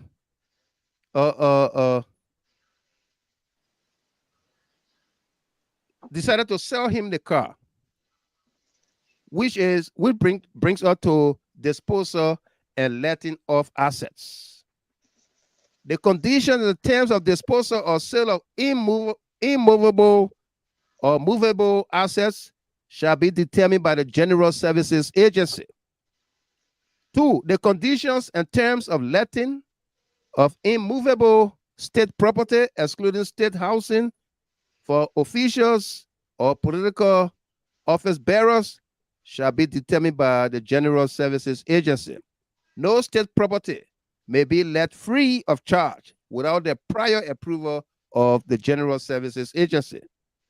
The head of government agency must review at least annually when finalizing the budget or fees, charges, rates, tariffs, or sales of fees or other charges relating to letting of state property to ensure sound financial planning management. Okay, so. And it was Mary Bro in charge at that time. It was Mary Bro. Mary Bro put her team to work. They evaluated the car. And on October 21st, 2021, sold the car to Patrick Sudue. Sold the car to Patrick Sudue. After all the evaluation, this is the asset release permit issued to Patrick Sudue, October 21st, 2021. This is not 2023 after the election. This is not 2024 before January 22nd. This is October 21st, 2021. 2-3 years. Mm-hmm. Even the bulletproof car was sold to Bernard Ure. Bernard Ure bought the bulletproof car that was used at NSA. Mm-hmm. That's what Tilia Ure used in district number 15. Mm-hmm. From Fuma. Okay, from Fuma Salif. Mm-hmm. Why didn't they go after it? Why the CDC did not go after that? we're not supposed to be knowledgeable people. The seditious are not supposed to be knowledgeable, but at least they follow through on the law. Oh, you're following. Yeah. Okay. Here are the details. Mary Bro's signature is on the thing, October 25th, 2021. The Deputy Director General for Operations, Idris Ability. Idris Ability. We're gonna play his call today with Abraham Gosson Williams. We're gonna play it so they can hear it. Idris sign off October 22nd. Okay. The first signature on there is the Director for National Fleet Management. He signed up, or he or she signed up October 21st. Idris was signed October 22nd, and by the 25th, Director General Mary Bro approved the sale of the car. The car would then be taken to the shop by Patrick Sudue. Patrick Sudue will take the car to the shop to upgrade the car, to work on the car. This is the car in the shop. 2016. We all know in this country, cars, model years, the parts can fit on the cars. You will hear Toyota will say model years 2010 to 2015. This part can fit on it. This oil filter can go on it. The tire can go on it. There's a piston can go on it. Okay, so the upgrade kit is, you can see it there, before and after the upgrade kit from 2010 to 2020, I think 2021, 2020. That thing is cut off. Okay, 2021, there you have it. To upgrade the car, it didn't have some of the things you see on it today. You're gonna see what the car looks like today. This is the car in the shop being repaired. Okay, being repaired, and they can go to ask Patrick Sudue where they repair the car. And some of them have been in that garage, a well-known garage in Monrovia, operated by somebody who don't want to disclose for security reason right now. They work on the car. They change the car around, all right, with different parts and fixtures and what have you. But the interior of the car will tell you it's an older model. They changed the seats and what have you. But that things that they just couldn't change. Some things they couldn't change. All right? And then they spray the car, the day body work, get the car going through the process. All right? This is the car today. This is the car today. That's why if you listen to the guys on the video, say the car looks so good to be an old car for them to sell. The government need to take it. Some of the people that are just carrying camera around. Amy. I made a journalist. Yeah, journalist. All right. Somebody what just carrying cameras around. Yeah. The car is so good. The new car. Why did the man take the car? Let's try to bring Idris ability on here on what he said today on the AB William face the issues? Sure. Okay, stay with us, yeah, folks. Our country is on a cliff. It's some serious doo-doo there. It's on. I'm telling you, it's on a cliff, and we need to do a lot.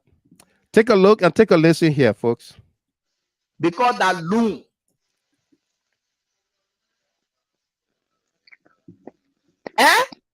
Look, the disgrace this government has looked for, and I like how this one came up, because every Liberian people, they say that here that there's no you want to control, oh yeah, that the government money, to the extent that or AB who able to manage his own life.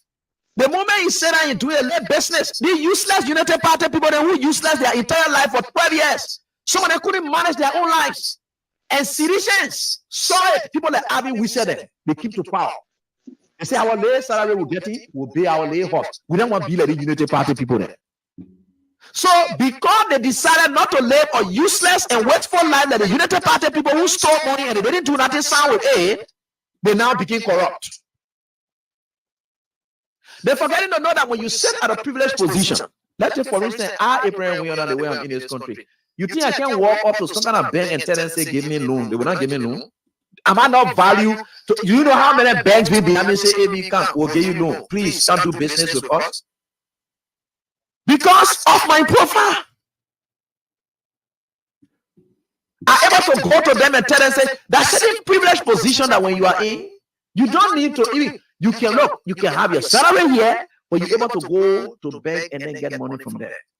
You don't need any what you call. But for the kind of business, because Fina Umpa, she gets good ground for lawsuit against the government. Character assassination and the wasting of their time for the kind of business that they're doing. So that one is just foolishness. Martin is in that team on. You can see the witch hunt. That made the country to look ungovernable. She said, Boromba, they playing living. Said that also, you know, even living in fence. That also in living. We know. When a person is paying back to bank, what? How is that possible? Well, yeah. If you see the hand-to-hand bill of sale, yeah, hear from him. Maybe Boromba, they say they didn't catch him up for corruption already. They say the GSC went and did and something, and then they catch up for corruption already. So. Is it the old GSA on a bro? This is corruption thing now. But anyway, we are getting there. I will read your Patrick understanding that is here. So I will read that. Let me get to Idris Belete. He was the deputy for operations there. Or Idris Belete, how you doing, Chief? Yeah, go ahead, William. Okay, great to have you on, Chief. Thank you very much for the opportunity. Okay, good.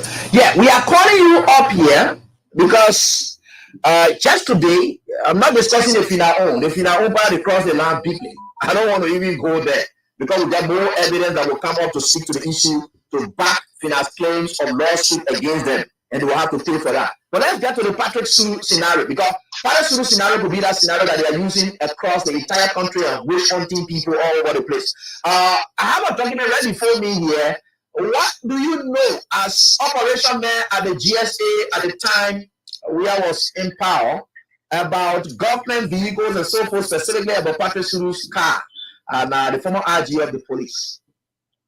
Yeah, if you see the hand-to-hand bill of sale, yeah, you will notice I sign as deputy for operations, and it is approved by a former boss, Madam Mary Bro. And you also see the fleet, the National Fleet Director also signing on that document. Okay. The transaction was done in 2021. Okay. The car was actually bought during Manasselif administration. At the end of it, I think it was an election package, security package for the election. Patrick Sudue, A.B. Kroma, and other people were given cash during the election. Okay. That car was bought in 2016 there, but the car is 2016 model. Okay. It was bought in 2017. So, but Gregory Kumo used the car for a while, and Patrick Sudue came and inherited the car. And Patrick Sudue used the car up to 2021 when we had the county tour. During the county tour, that car was used in all of the countries, and it even broke down. When it broke down, the car was stolen. Boakai was probably well-struck that stole that car and brought it to Monrovia. When it came, it was damaged after going through all of those routes. Okay. It was damaged. Government, during our administration, we did not spend much on vehicle maintenance. There was not much budget because our budget was mainly focused on doing specific things. So most of our vehicles were maintained by the individuals to whom they were assigned. Okay. So Patrick, being an employee or an official of government, thought to repair a car. But if you use your own resources to repair government car, and then afterward it becomes a government property. So in our wisdom, Patrick is still employed with government. So even if the car is disposed to Patrick is still going to use a very car to use to do government work. Okay. And that's how we do our disposal. We do disposal to end users, those to whom the cars are assigned. So we dispose the car to you, you fix the car, and still utilize it to do government work.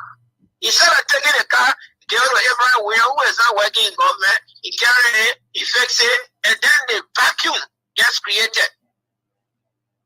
So now, if this car and give it to everyone who is not working in government, it means that if he does not have a car, it puts burden on government to buy a car for increase at all means. So since Patrick is in government, Patrick is using this very car. Patrick wants to fix the car. Yes, he authorized it. Besides, the car also meets the requirement for disposal.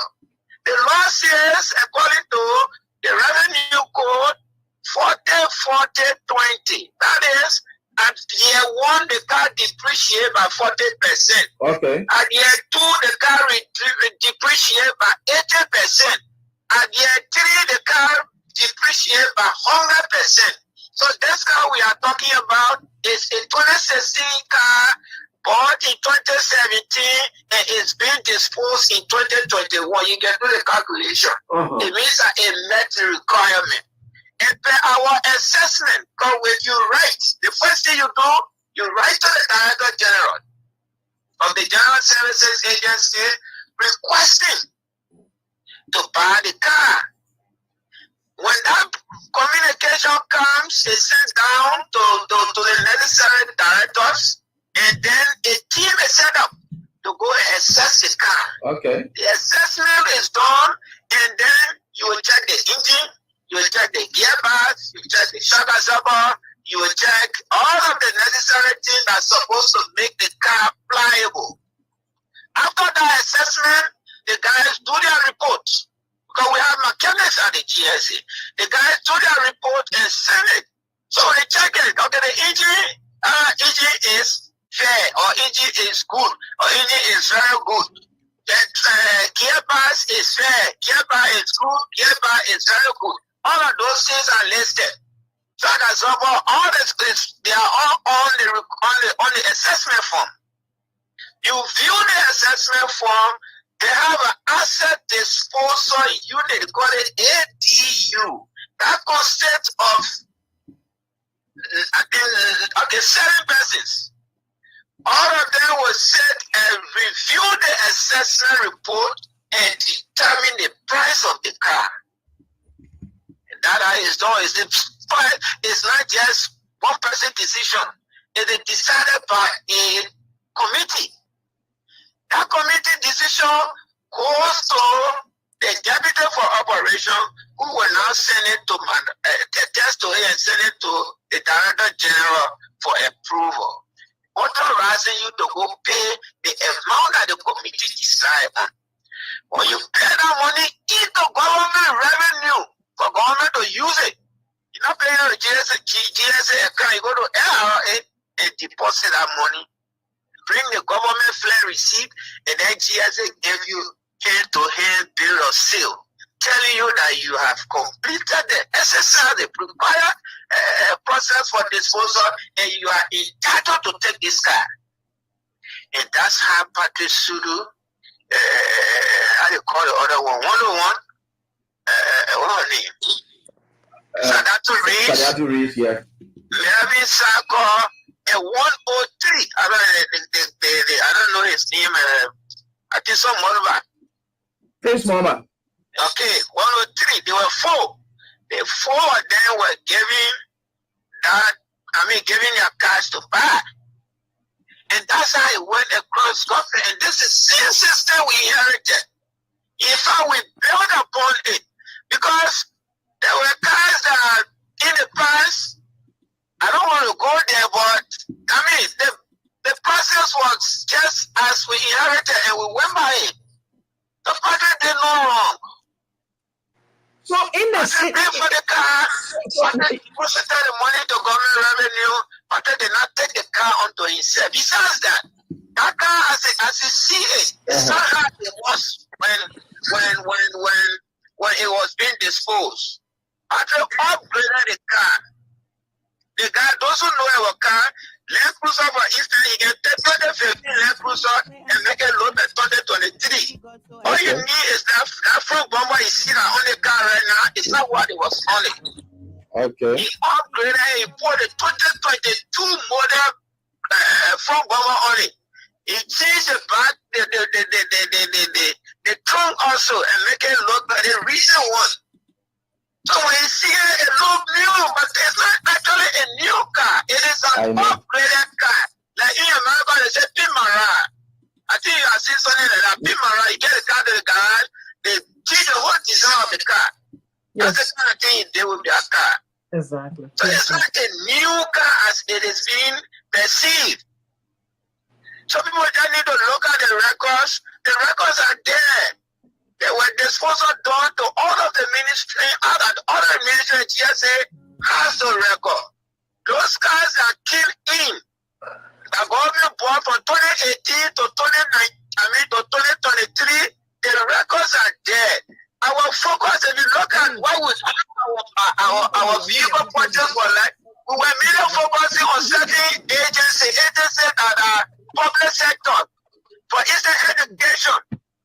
Ministry of Education were government broadcast for all of the county education officers. And even at the level of district education officer, the government of Liberia board and Ministry of Education. Ministry of Health, we focus on ambulances. Ministry of Defense and the Liberia National Police, even the National Election Commission. Those were the focus: election, security, education, health, and agriculture. So if you see, most of the ministries you notice they're not buying a car. There are just very few ministries, and it was only at ministerial level. Because our focus was not actually luxurious, we're not on luxury.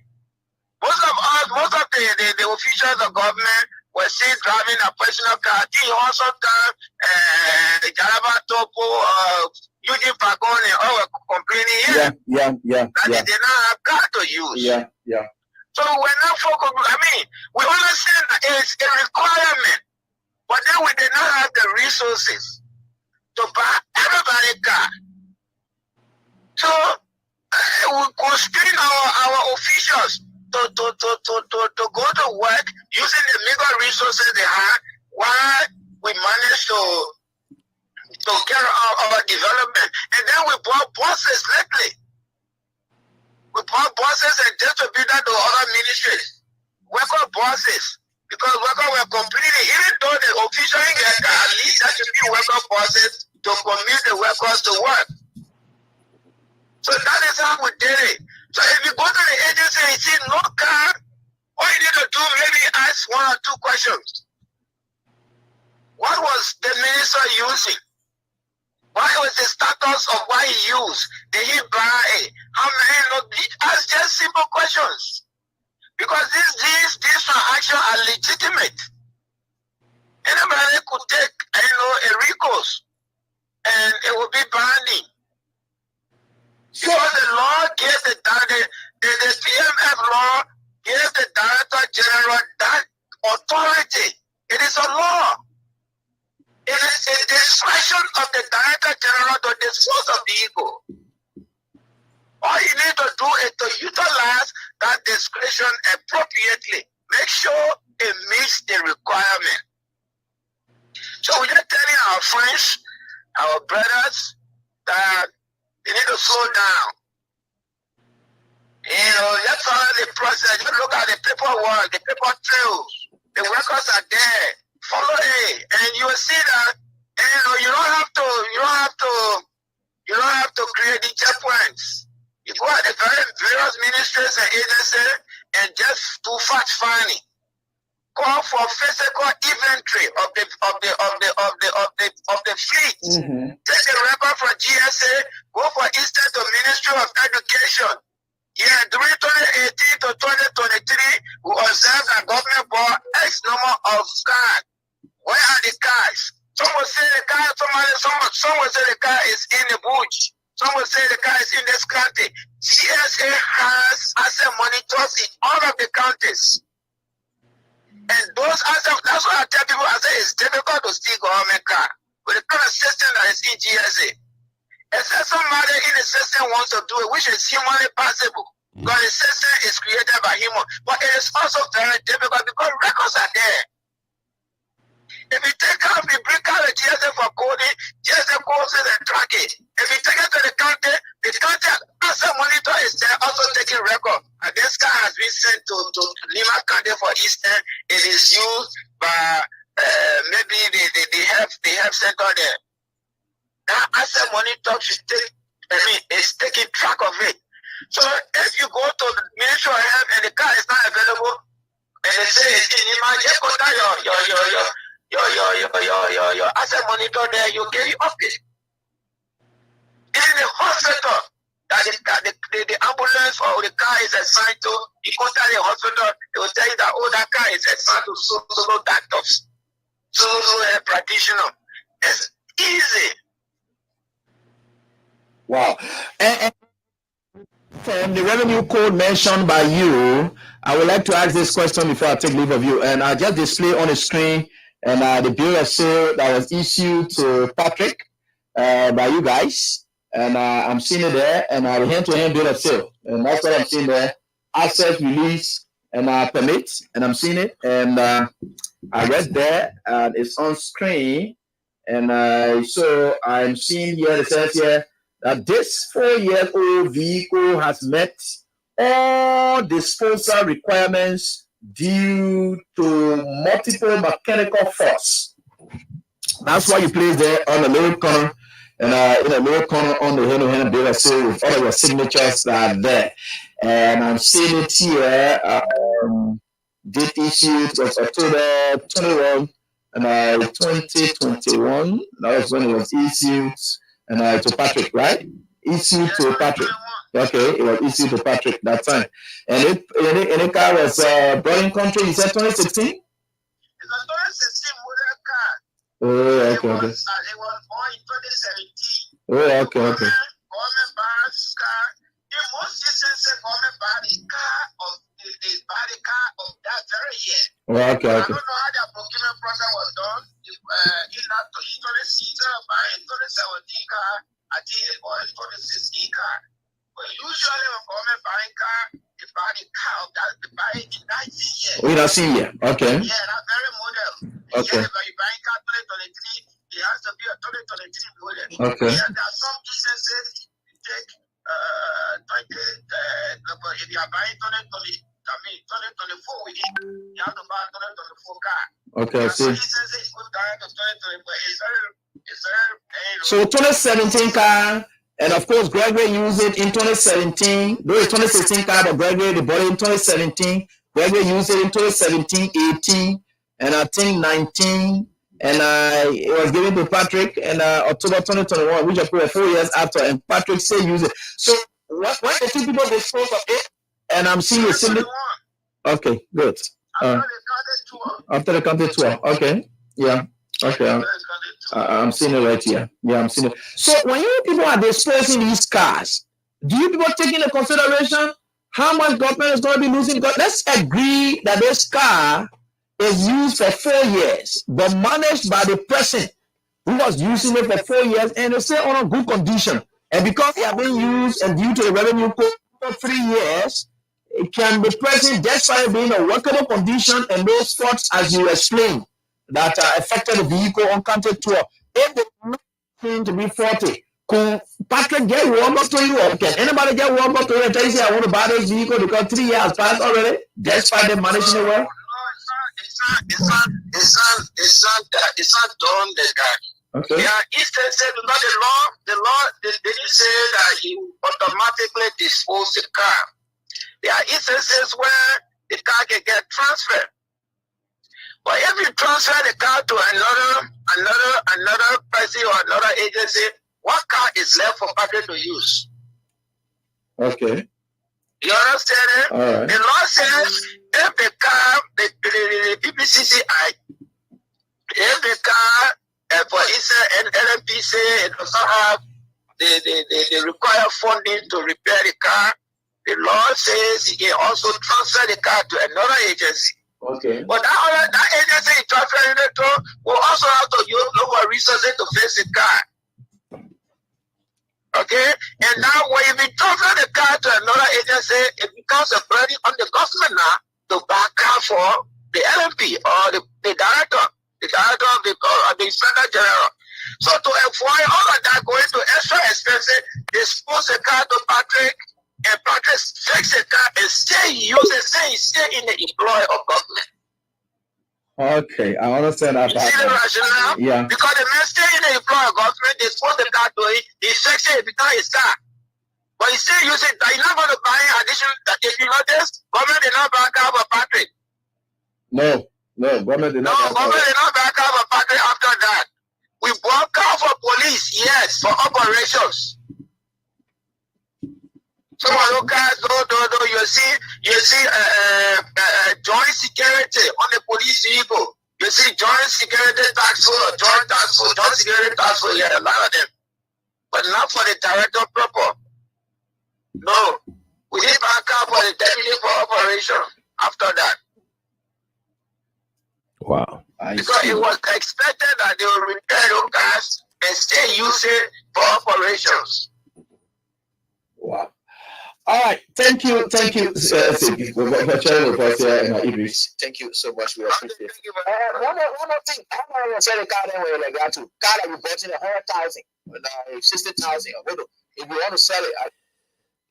All right, folks, there you have it. That was Idris Bility on the line there with A.B. William. Idris Bility is former Deputy Director for Operations at the General Services Agency. Talking to A.B. William in Monrovia today following the disgraceful the witch hunt asset recovery team, the scavengers. All right.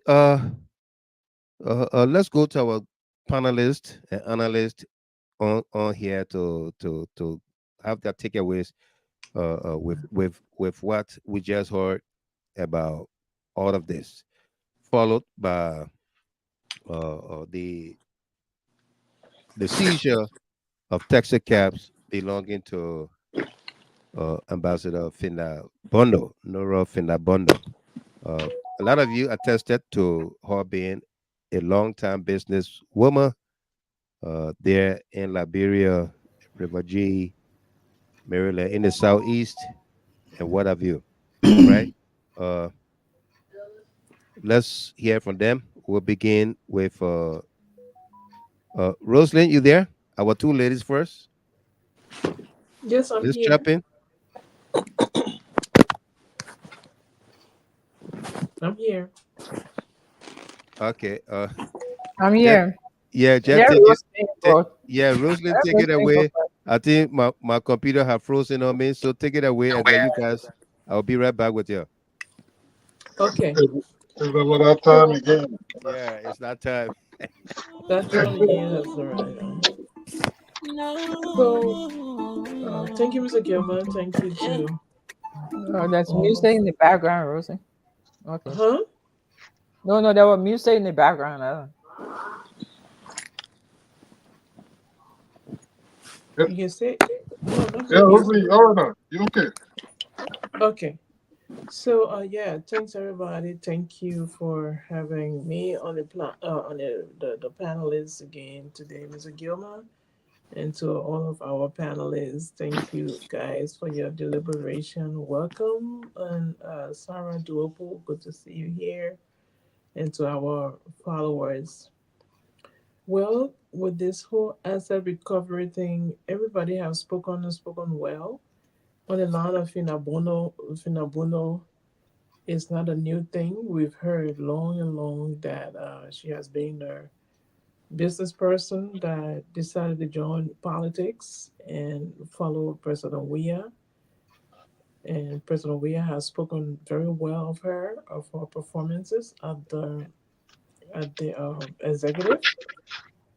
And so if someone like Finda Bundoo that already had an establishment in the hinterlands for that matter, not even in Monrovia, the lifestyle in those areas is not flashy kind of lifestyle you can find. People that own businesses in those areas preserve, they protect their cash flow. And for what our sister Rachel explained here on their visit to was it Sanyo? River G. River G, it only speaks volume because just in 5 days she was able to make 2,800. So you can imagine the long period of time she have had her business, and it was during a time where the Unity Party were in charge. We had NGOs, we have the peacekeepers everywhere in the country. So you can imagine she made a fortune. And if she didn't make that fortune, if you do the calculation, if you do the mathematics, just from that example alone, 5 days of seminar in River G and $16 a plate, almost the cost of a plate you'll find somewhere around Europe, a developed nation. You can imagine during that time she made a fortune, and she came across President Weah, and immediately she joined the CDC because CDC has always been the largest political party or opposition political party in the land. So obviously, if someone, a serious-minded person like her, like Finda, I don't think she fools around. She fools around with money when it comes to cash because she knows how to manage it. Correct. And she wouldn't just blow her cash. She's not a flamboyant person. If you guys follow all her travels around with the president, people were always talking crap, how she wore this, how she wore Dress that. So code. Yeah. huh? Her Yeah, dress code. her dress code was not adding up. And those dress codes that they were asking,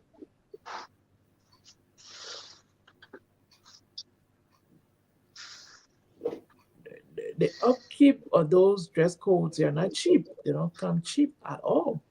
So has she been the best dressed the protocol lady under President Weah, they were going to be bleeding a lot of cash. And in my mind, with her mindset of business attitude, I think she was able to save a lot of her extra expenditures as she traveled because they get per diems, right, when they travel with the president.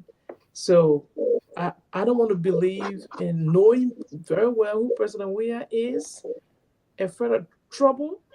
And the opposition group, they didn't hide it. They said, they kept threatening from the onset that they were going to go after them if they are no longer in government. So are you telling me that the officials of the CDC government, they didn't get the message to behave themselves and be careful how they were using cash and how they were preserving their salaries and intend to build their houses and homes and businesses? I don't think they were that stupid. So I think they follow well.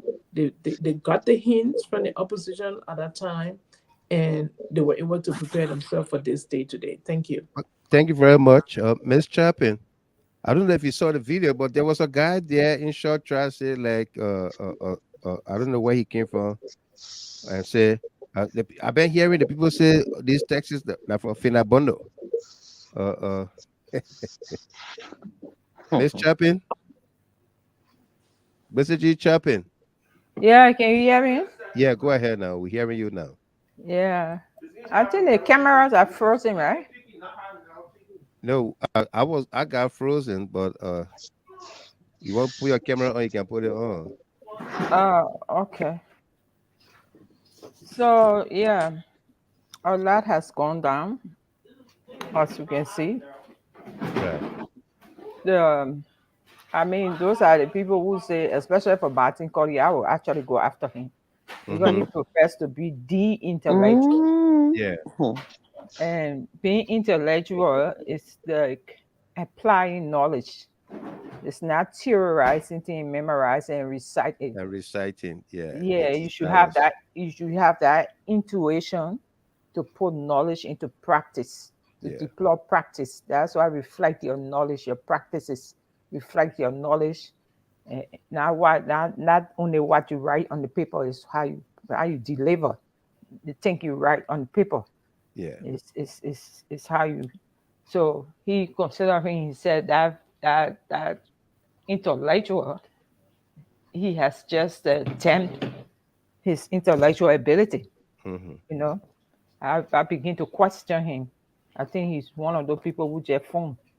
Because he the behavior like every semblance of professionalism, of people who think strategically, who sit down and plan and execute. I mean, they should have a terms of reference. A terms of reference. They should have a what we call a standard operating SOP. Standard operating procedures. They should have that. How we're going to approach this, how we're going to move it, and those things should be into phases. They should have a detailed implementation plan. They should be into phases. The first thing you want to cover, because it's whatever it is it has political implication. Even if you didn't do it politically, it still have political implication. Because the people you're going after, they are politicians. So you want to galvanize a public. You want to get that solidarity. That public support, that public sentiment, you want to build solidarity first. If I were heading that team, that would have been my first approach to have this big media publicity, go from school to school, university to university, community to community, and then the radio stations and whatsoever follow, and explain the purpose and the benefits. People will support you. I come from that background of how you call it? We call it social corporate background that we have brought into health. For example, if you want people to change health behavior, for a proper health, and to establish proper health behavior, you must sell them the benefit. Right. For example, if you tell people you can't just tell people don't eat sugar. Why shouldn't I eat sugar? Sugar nice after all. The benefit there, if I eat sugar, it's sweet in my mouth, right? Right. Well, I must tell them why sugar. Yeah, sugar is sweet in your mouth. But if you eat it moderately, it's okay for you. But because you have maybe XY underlying health condition, if you eat more than 1 gram of sugar in a month, your condition will deteriorate. Everybody wants to live longer, right? And want to remain healthy. So that's the benefit you're selling. You're selling that benefit that if they don't do this, they will live, the possibility they live longer, the possibility they will have more productive days. Right. Yeah. So I come from health economic and social health. So the first thing to do to the process is to make sure that you sell the process to the population. That was the first thing they should have done. But as I see it, they have absolutely no terms of reference. No. They have no detailed implementation plan. It's purely wish hunt. Purely wish hunt. Purely wish Yep. hunt. Yeah. They base their judgment. The same way they impose sanction on CDC official is how they're doing this. They just based on assumption. An assumption. Yeah, strictly assumption. Woman left feeder when she was not in government. She had her own shop Businesses. Yeah. running catering services for non-for-profit and for government. And she had her own business set up. And she would be working right near the president, and she would not know what to do with her money. Yeah.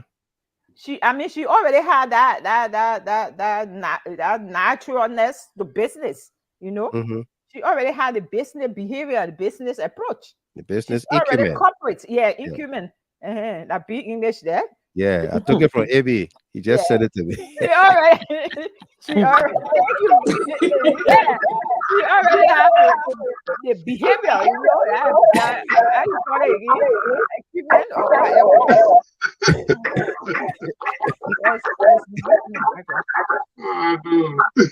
Yeah.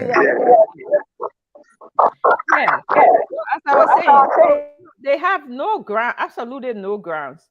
And, you know, and you know the whole process they have there. Even if the process, Musa Bedete, right? You know, it's a cool process, but they have just demonized the process. And CDC should hang on this. CDC propaganda should hang on this. Yeah. You know. Yeah, they gave a free pass, so we But that's not propaganda. That's facts. It won't be propaganda anymore. Yeah, okay, it would be propaganda. I used the wrong word, but we should hang on this.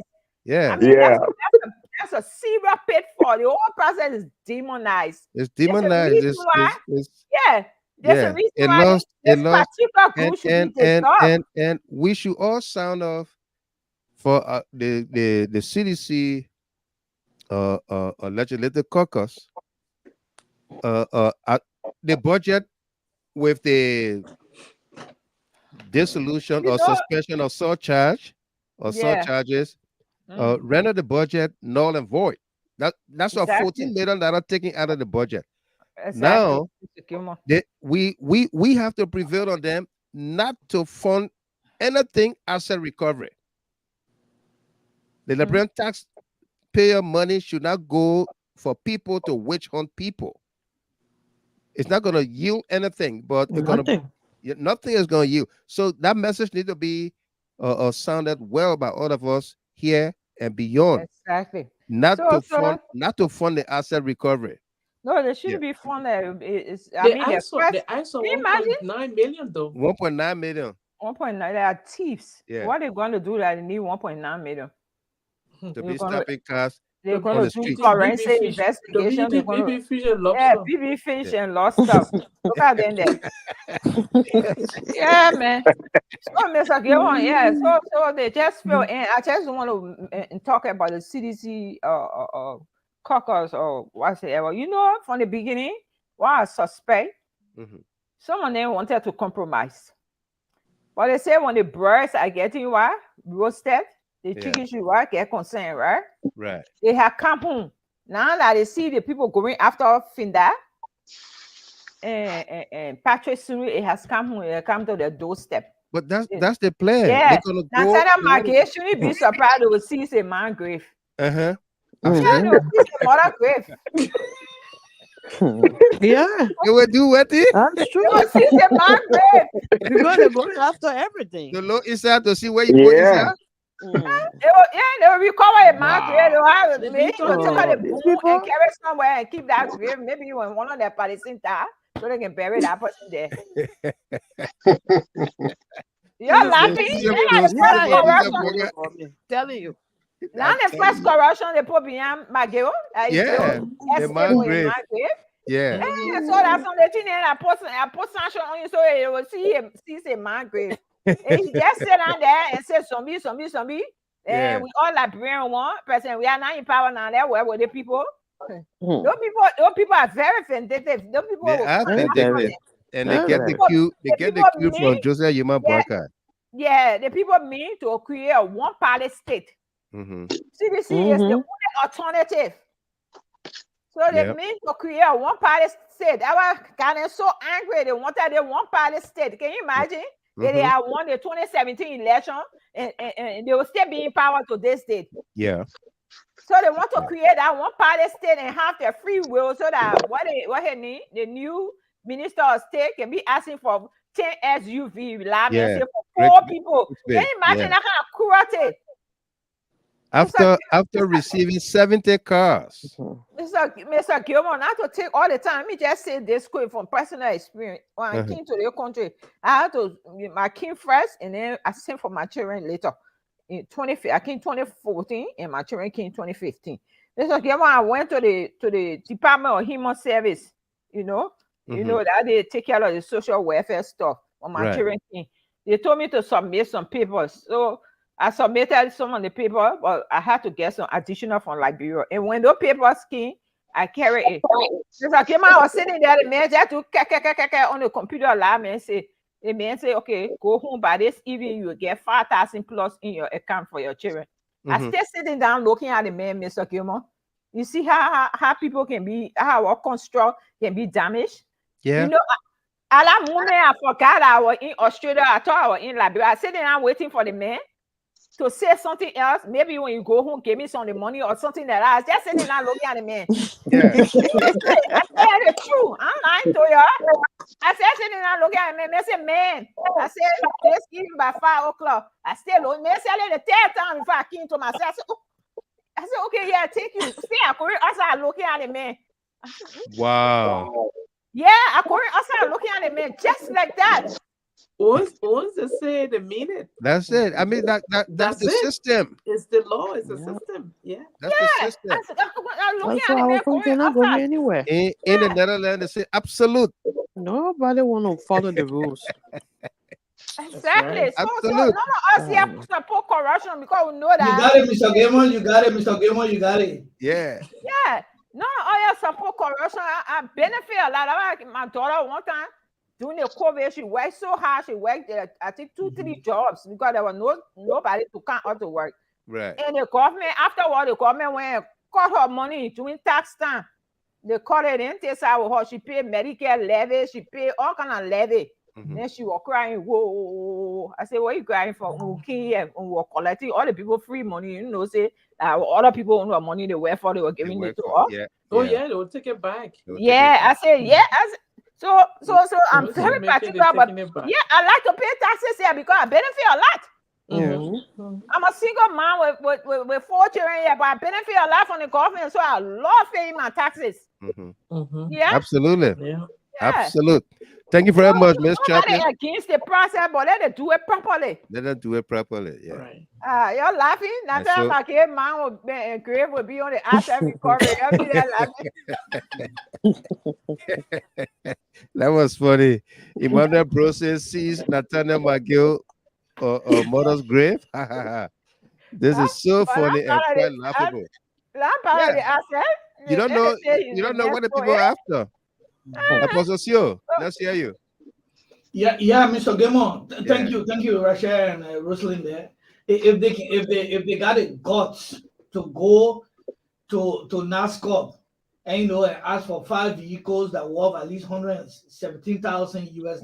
Yeah, Three vehicles. Asking Nathaniel going and attack Nathaniel McGill, and the way they are, thinking about attacking other ministers and what have you. But ladies and gentlemen, I just want to say on a serious note, Liberia is bleeding. Liberia is bleeding. And this is the time for us to speak out. And I will first of all start with the politicians and negative. I need need to give me some vocabulary. Those talks and naysayers they are put together. They call asset recovery team, who have coming confrontatively. They just want to go after They says here people with no credibility. no credibility. No credibility. I'm not even going to call their name because I'm not getting nobody relevance tonight.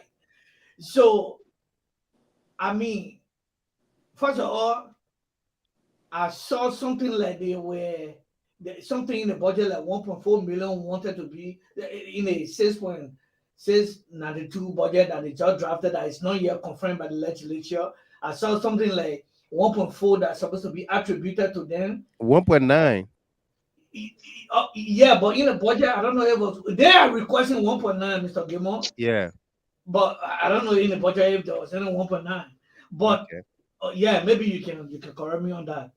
But I just want to say to the Liberian people, and especially to our legislature, you know, and the CDC caucus led by Nathaniel Mangio, they should make sure Francis Afoko and the rest, Thomas Farah, the rest, they should make sure that nobody should vote for a budget that will even attribute a dime to those politicians and those naysayers who are coming, you know, with that vindictive attitude.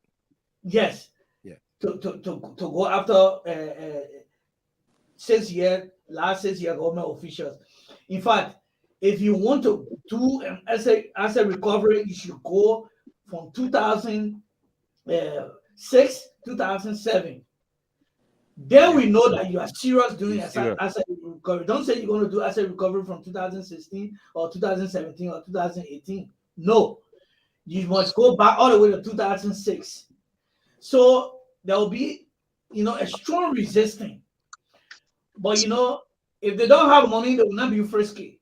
So maybe I think somebody promised them, oh, we'll get money that while they're going around, running around the street, and, you know, committing crime, and they say they are doing some kind of recovery.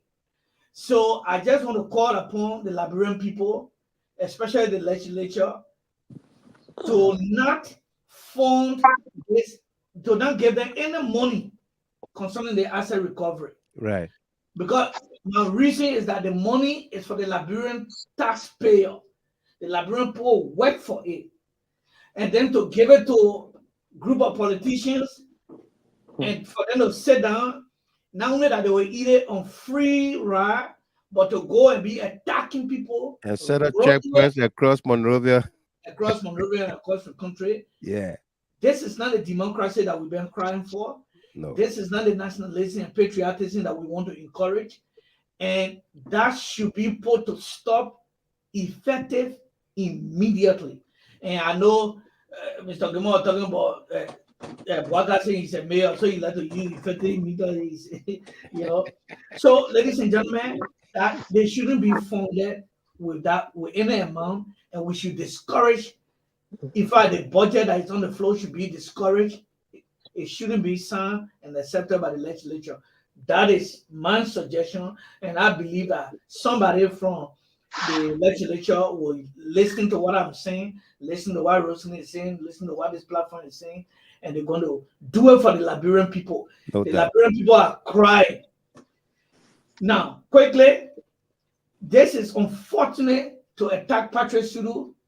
The attack on Patrick Sudue today was unnecessary. The attack on Finda Bundoo was not in place. And my advice to Patrick Sudue and Finda, please go to court tomorrow. You don't need 1 million to go to court. You need only $1. Go to court tomorrow. Go to court and file a complaint, file a court case of defamation of character, because this is a damage that needs to be repaired today, not even tomorrow. It needs to be repaired. So that's it. Finda has worked hard for our money. There's, correct mentality in Liberia that when you are a government official, you are not entitled to build your own house. You can't buy your own car. You can't live a good, decent life. Because if you are living a decent life, then they think that you are eating government money. That's the mentality. And that's the same people say, oh, you stay all that time in America, in Europe, you don't get nothing. Yes. Yeah. But because Helen Johnson Sally came and she did 12 years and she was corrupt, our children were corrupt, everybody nepotism was on the floor. So they think that, when George Weah came, President Weah came, they think that the same corruption was going on. No. Right. The likes of Alvin Weezer, the likes of Finda Bundoo, John Neiman, all of them, they earn their money with their sweat. They work hard, and they deserve to build their mansion if they want to build mansion. Deserve to have their companies if they really decided to do that. Right. You cannot say, okay, because you work for a government, so because you build a house, so it's government money. You must prove it. You must prove it. Don't go Thank to you. people's houses and be attacking people. Absolutely. Don't attack people on the street. Don't do that. It's a criminal offense, and I want the Liberians to come out. CDC was at their headquarters today. I want Liberians to come out. Civil society organization, come out. The Liberian Council of Churches, come out. Come out. Every media platform, GHT is coming out. We are coming out. April 29. I saw April 29 saying you're coming out today. You know, he's a very, you know, he's trapping your own trap, so he know what to do again. Yeah. But April 29, you know, shame on him. So that's another story for another day. Thank you very much, Apostle. Yeah, and just before Ms. Dopo, Sarah Dopo comes on, J-Man J said, we will recover Boakai pacemaker as well. Thank you. Thank you. Thank you. You see, the pacemaker was bought by Weah. Yeah, the people money we are used. If get a charter flight, we will recover the doctor bill, we will recover everything. We'll recover everything. Plenty things there to recover. Boakai pacemaker is a national asset. Exactly. That's taxpayer money. No, taxpayer money. Was he eligible for it? Right. Was he eligible for it? I like that. J-Man, the pilot. I'm gonna post it tomorrow. I will copy it and post it tomorrow. We need to recover Boakai pacemaker is national. We gotta recover the 2 cars into the game. Yeah, we're gonna recover everything. Exactly. Ms. Dopo, Sarah, welcome. Let's hear you. Yes, sir, Mr. Gilman. Those of you on the phone, we'll bring you on. Let's get our panelists and analysts to chat in, and then we're gonna bring you guys in, okay? Yeah, Ms. Dopo, go ahead. Yeah, I'm just gonna be brief here because everybody pretty much have said everything and everything on point. You know, it seems that this government, this job is so big for them. You know, and like you be anticipating to wear a new shoe, and then you go put your foot in the shoe, and the shoe is extra large, and you don't know how to handle it.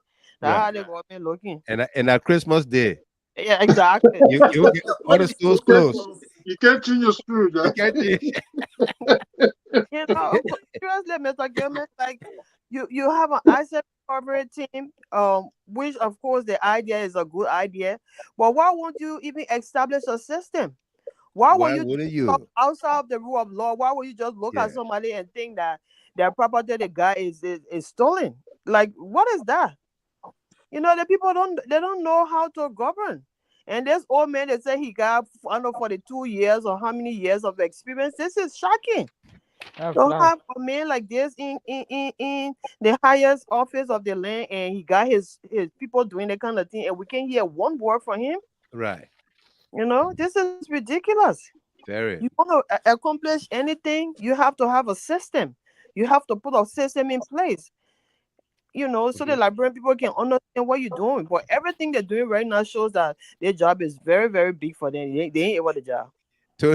Tony Wilson said, too big for them. The shoes too big for them. Too big. They can't handle it. They can't. You know, from day one, the people started screwing up. From day one.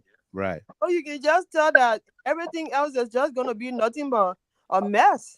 So I agree to what Musa said. It's just a mess. They go by the system, establish a system to recover assets, and go by it that would be within the rule of law. You can't just look at somebody because they're being in government. You think the person being squandering like a 12-year, government position you have? When they were in government, they squandered. Other people were in government for the past 6 years. They decided to use their resources because they know that they will not be in power forever. And then you just all of a sudden, because they're not in power again, you just claim that whatever they got was stolen. That's wrong. Very wrong. That's wrong. Very, very wrong. Yeah. So I think everybody here said it well. You know, I'm just gonna stop here for now. I want to admonish our leaders, especially our caucus in the Senate, Yeah. to stand up for the Liberian people. They should not be carried away by Brown envy law. Stand up for the Liberian people. That's what they put you there for. Stand up. Do not fund the asset recovery team. Don't fund it. Let it go. Let the money go to the appropriate authority to do it. Yeah. Their team here is a Let it go to GSC, LSCC. Club Martin, the team that waste on team. They many A witch hunt team. Yeah. Okay, I'll stop here for now. Thank you so much. Thank you very much, Ms. Dopo. AB. Yeah, my brother. Let's hear you. Welcome again. I know. I mean, a lot have been said tonight, and then we would like to thank, this powerful crew here that continue to contribute to the discourse, My brother, the thing about it is that the people, they started this witch hunt and disrespect for President Weah. So, and it's like it went with impunity. So they feel that they have tested the water and nothing came out. Right. So it has no boundary, so it can go anywhere now. Can go anywhere, yeah. Because if you don't have the moral compunction to really think, you say, oh my goodness, this is the former president of the Republic of Liberia. Yeah. Not only that, this man just commissioned and dedicated this particular VIP lounge just in few weeks. And to shamefully lock it in front of him. I mean, what more? What can these people do now? What can they do? But the good thing about it is that the Liberian people are standing up now and they are speaking up. I don't know of any media institution in Liberia or platform that have not condemned or continue to condemn this gangsterism. Yep. Yeah. It's complete gangsterism. Indeed, I told you guys, gangsterism on steroids. On steroids. Yep. Yeah. Because if you're going to have the likes of Guncourt talking about, but the car in the street, no people. Are you the policeman or you work with the transport ministry? Transport ministry job. Come on, huh?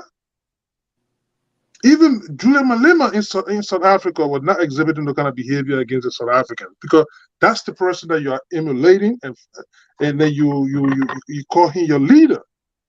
Yeah. I mean, if you're going to go in and violate all of the laws that are on the books, I'm telling you. And like you say, I would do it and nothing will happen. And nothing will happen. Nothing. Yeah. I mean, what is this? Yeah. You go to NASCAR. You demand pensioners money. Yeah, you said, buy your car. Not only that, you're walking there, and then you say forcibly take over the place.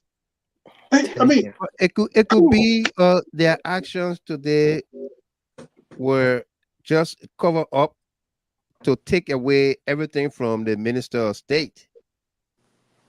No, but it's not going to work. To distract, to cause distraction, Abby. Yep.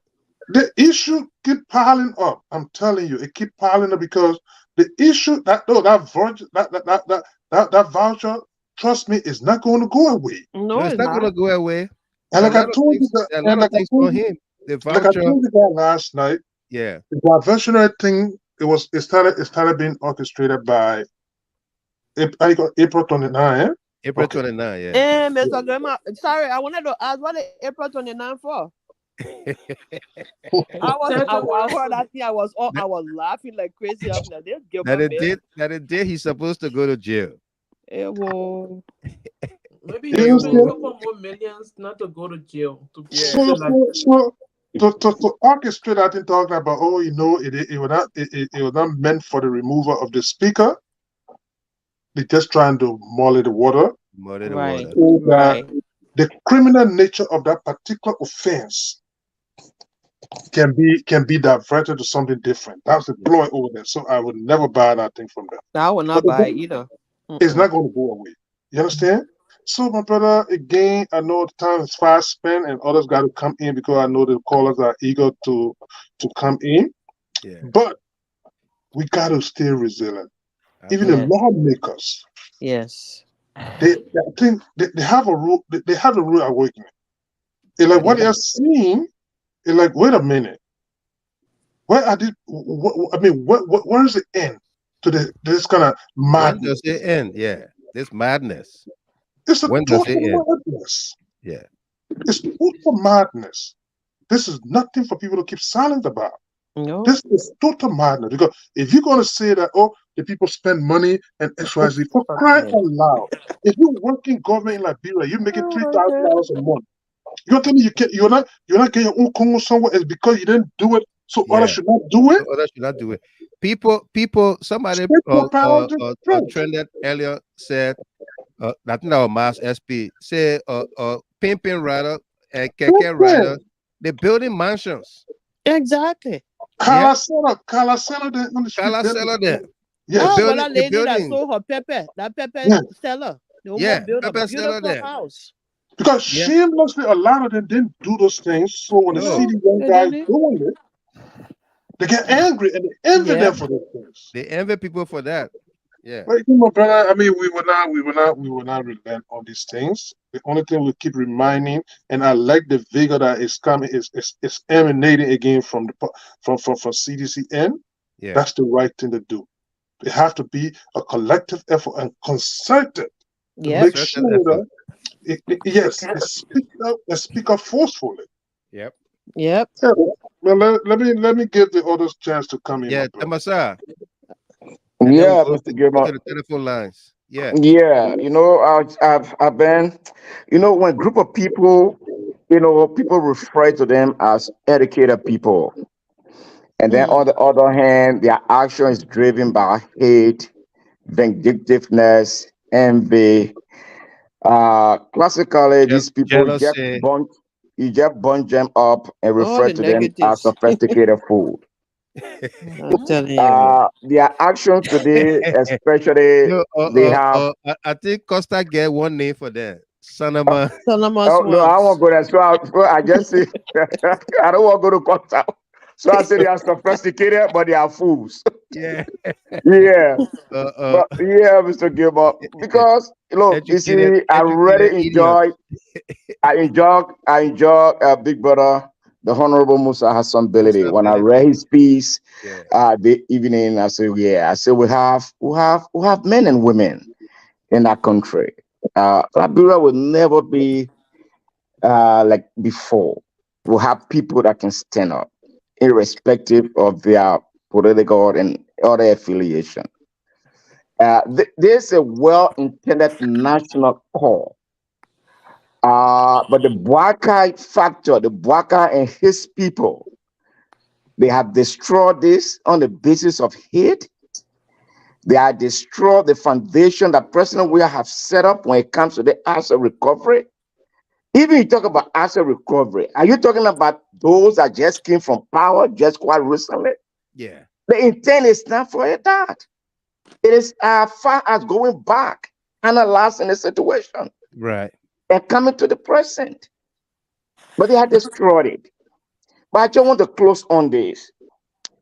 The House of the 55th National Legislature. This is a litmus test. I just want to place the clarion call to them. Time comes, people will condemn them that they are brown envelope, green envelope, or yellow envelope holder, but the Liberian people rely on them. Right. We want them to speak on this. More. What do you think? More especially. Tamasa, you continue. What do you think Nathaniel Mageo meant when he said he's placing the justice minister on a caveat, placing a caveat before the justice minister that There is no laws on the book that says people can just go and seize people's property without a court order. What do you make of that statement from Lieutenant McGill? That statement, when I listened to the former chairman emeritus, I was lifted. He spoke clearly to the point. And he bring up the concept of reliance, what the asset recovery people relying on.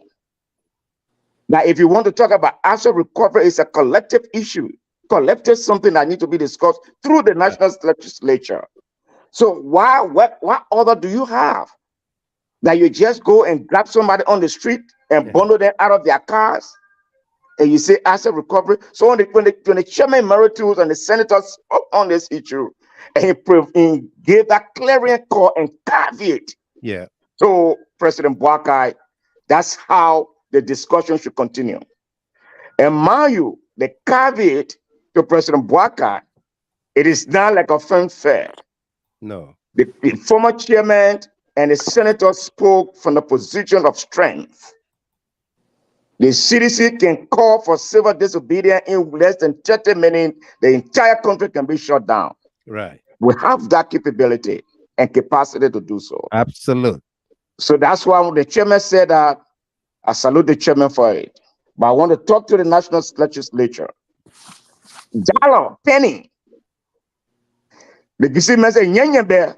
That means anything should not cross. Nothing should cross. So that's what I hear is. What can I bet? Nyenye bear. Nothing. Nothing. Yeah. Yeah, nothing should cross. Because they are evil. And we cannot allow our country to run in such a manner. No. I don't know So why we the hope people that the came to national power with the kind legislature of wickedness. will not pass anything that has to do with asset recovery. And this position should be the position that all Liberians, all well-meaning Liberians, should call upon the lawmakers to make them to understand. Other than that, it will be a sad day for our country. Yep. Yes.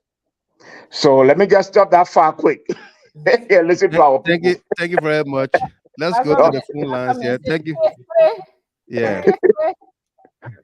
Let's go to the phone lines and begin with Wilton Keta. Keta, welcome. Thanks for holding. Thank you, Brother Gilman. Yeah. Gilman, I'm a little bit scared. I'll be honest with you. What is unfolding in our country is not a joking thing. No. This one has a propensity of sending our country backwards. Yeah. Real fast.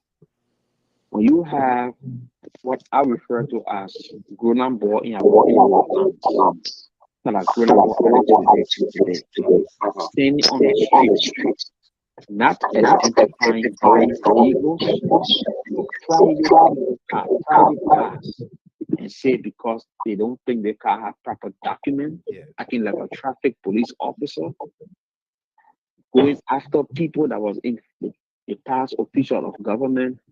Someone that got a private property and you running after them because you want to show that you can demean them. I think it's sad.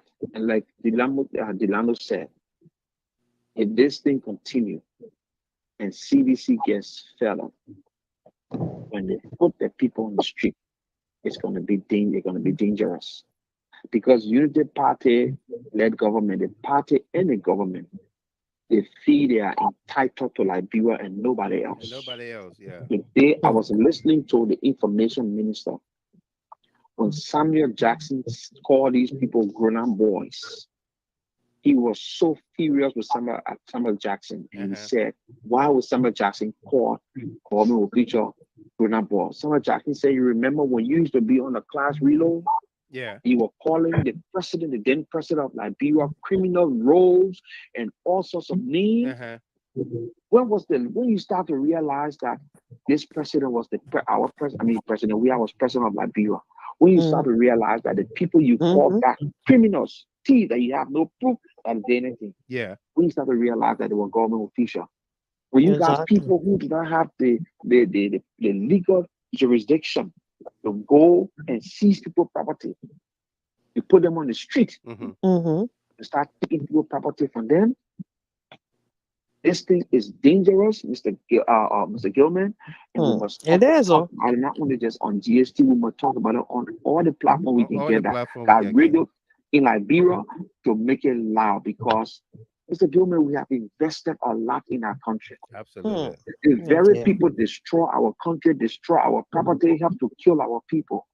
We are trying to put the broken pieces back together. We are trying to heal ourselves. And here they are coming back to divide our country further. Do you know when Finda Bundoo started doing business in Liberia? You know, Finda Bundoo had our own money. President we didn't say when he was sending money to Liberia, he sent money through Finda Bundoo, which was not even part of no government. The woman got her business going. The Tomo Fala was selling plant on the field. They were doing their business. All the people did their business. People work in government. Don't you know that in government, when you work, you have access to go to the bank to get loan to build house?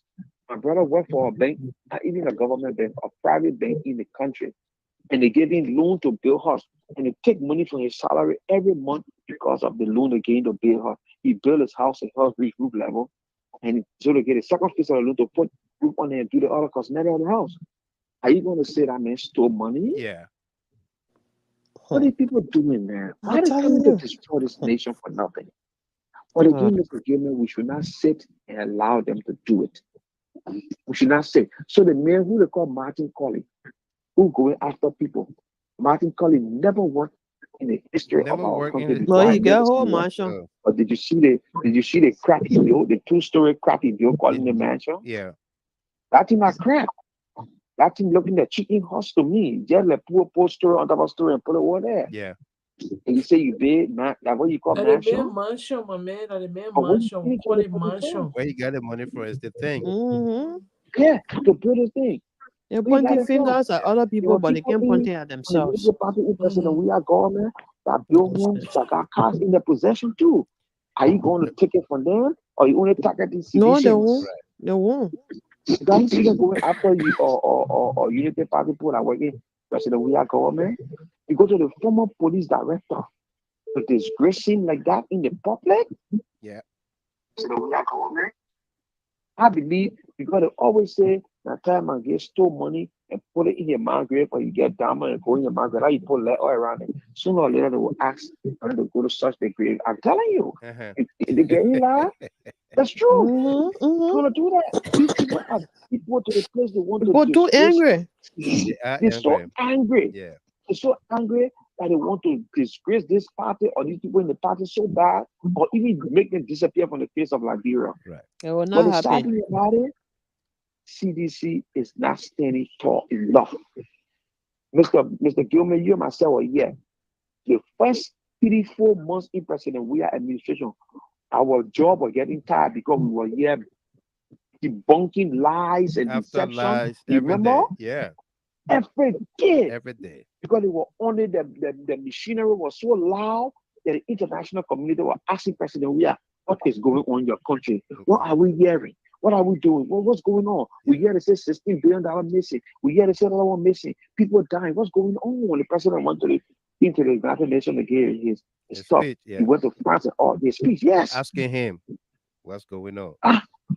Only yeah, people on the radio station, Freedom Radio, the talk show. You know, now schools start doing their thing here and there, causing argument, bringing it in there. Oh, where is the opposition? Where are the oppositions of Liberia? Where the council of churches are looking at a thing that can destroy this nation? Where are they? Nowhere. Where they council of churches in Boakai. Search warrant. The search warrant. Search and seizure warrant. Where is it? Search and seizure warrant. Where is it? Where? Where is it? You put your, even in this country, Republic. Before you search your car, you ask you, can I search it? Then you know you ain't got no right to search your car. Right. You got to bring a warrant to search your car. And then you go over there, you take people's property from there. Yep. This thing is bad, Mr. Gilman. It's not good for our country. It's scary. It's scary. It's politics, but it's dangerous. Because if we do it to certain people, And when those people flip, they get a group. It's People scary. die in the process. It will get chaotic. Thank you very People will much. suffer. Thank you very much. And let me, Thank you, Mr. Gilman. you're welcome. Thank you. Let me recognize the big brother here, William Tapper Weah Jr. That's the elder brother to President Weah. He says, big brother, welcome to you there. How you doing this evening? Great to have you on here. He said, Article 62 is pending to be used against President Boakai. As soon as it is proven that 4,500 United States dollar vouchers are bribes to unseat the speaker, J. Fonati Kofa. Absolutely. We are following that, and that is not going to go away anytime soon. We need the legislature to invite that minister, Greg Spear, to answer. Let's go back to the telephone lines and welcome Joyce Lomage Wim. Lomage, welcome. Thanks for staying the course here with us. After Joyce, yeah, I'm going nowhere. I know. Now we are very patient. We are very patient. Very patient. Yeah, hello, my people. Hello. Let me just say something to the criminal that are in the street called the asset team. Look, Finda Bundoo, they try your taxes already. The next thing they come to your house. Anybody come to your thing, blow the hell out of them. Sekou Kalasco, they coming for your car that you'll be driving tomorrow. Yeah. If you get anything, they blow the shit out of them because they bring no paper, blow them off. Right now, someone asked all the council or churches thing. Even though Congo only, I was sitting down, finished eating their pan cabbage, I was talking nonsense, Papa on the radio. Where are they? Everything I go on the town, and I'm speaking right now because watch me, okay, on the press, the headquarters yesterday to CDC. Yeah. Everything is spoke down there tomorrow. Someone will come out, they can't get press conference. They will be calling the UN people, calling the CDC people, and talk again. They'll be calling about the thing that going on in town. People dying. Every day they find dead body in the street. But I'm not even running the government. There's no electricity in the government. People are dying. No food. Yeah. It's just that dashing money all do stupidness. You look at men and Martin calling, let me just let you know. You can try from now to the day you get hair all your gray all your body. You will never reach a job. We have some smallest tools. Before I say job, we have said you will never ever reach to that point in your life until you die. So if you think you're doing anything to disgrace job, we are or to say I will get a job, we are property. Yeah. It must be a joker. We in the diaspora will haunt you that listening and search for my number. Because I know say you do all the stupid you doing in the diaspora. Why you can't say Liberia? For Liberia, go prove your point there. But I know Alaska is gonna be the next person they're coming to. Mm-hmm. And they can go to the police tower, the next thing they're gonna do, they're gonna see Joe we are in the street and they won't stop and say the car is driving belong to the government. You all blow them off. And they can't bring people to proof. Because before Joseph Boakai started riding Pente, Joe we are riding Lexi. You're riding Mexico Ben. So they must be there and be acting stupid in the town. And the church people will not say nothing because they are all cowards. Those people are not church people. No. People are cowards. You're something that any Johnny sign your lane and he's in the people you're saying. So we have built a place of echo to blow your even if you say, hey man, Jesus Christ, I already receive your prayer. None of them open your mouth to say anything. The people are very much cowards. They are not church people, they are hypocrites. But the horse you're talking about, the citizen are in the horse. I can say they are all cowards. Because they sitting right there and they see what's going on. They will pass those things. If somebody can say, I will kill you, I can 25 motor boy, we're going to be 75 person, will kill the person, and they pass the person to be minister.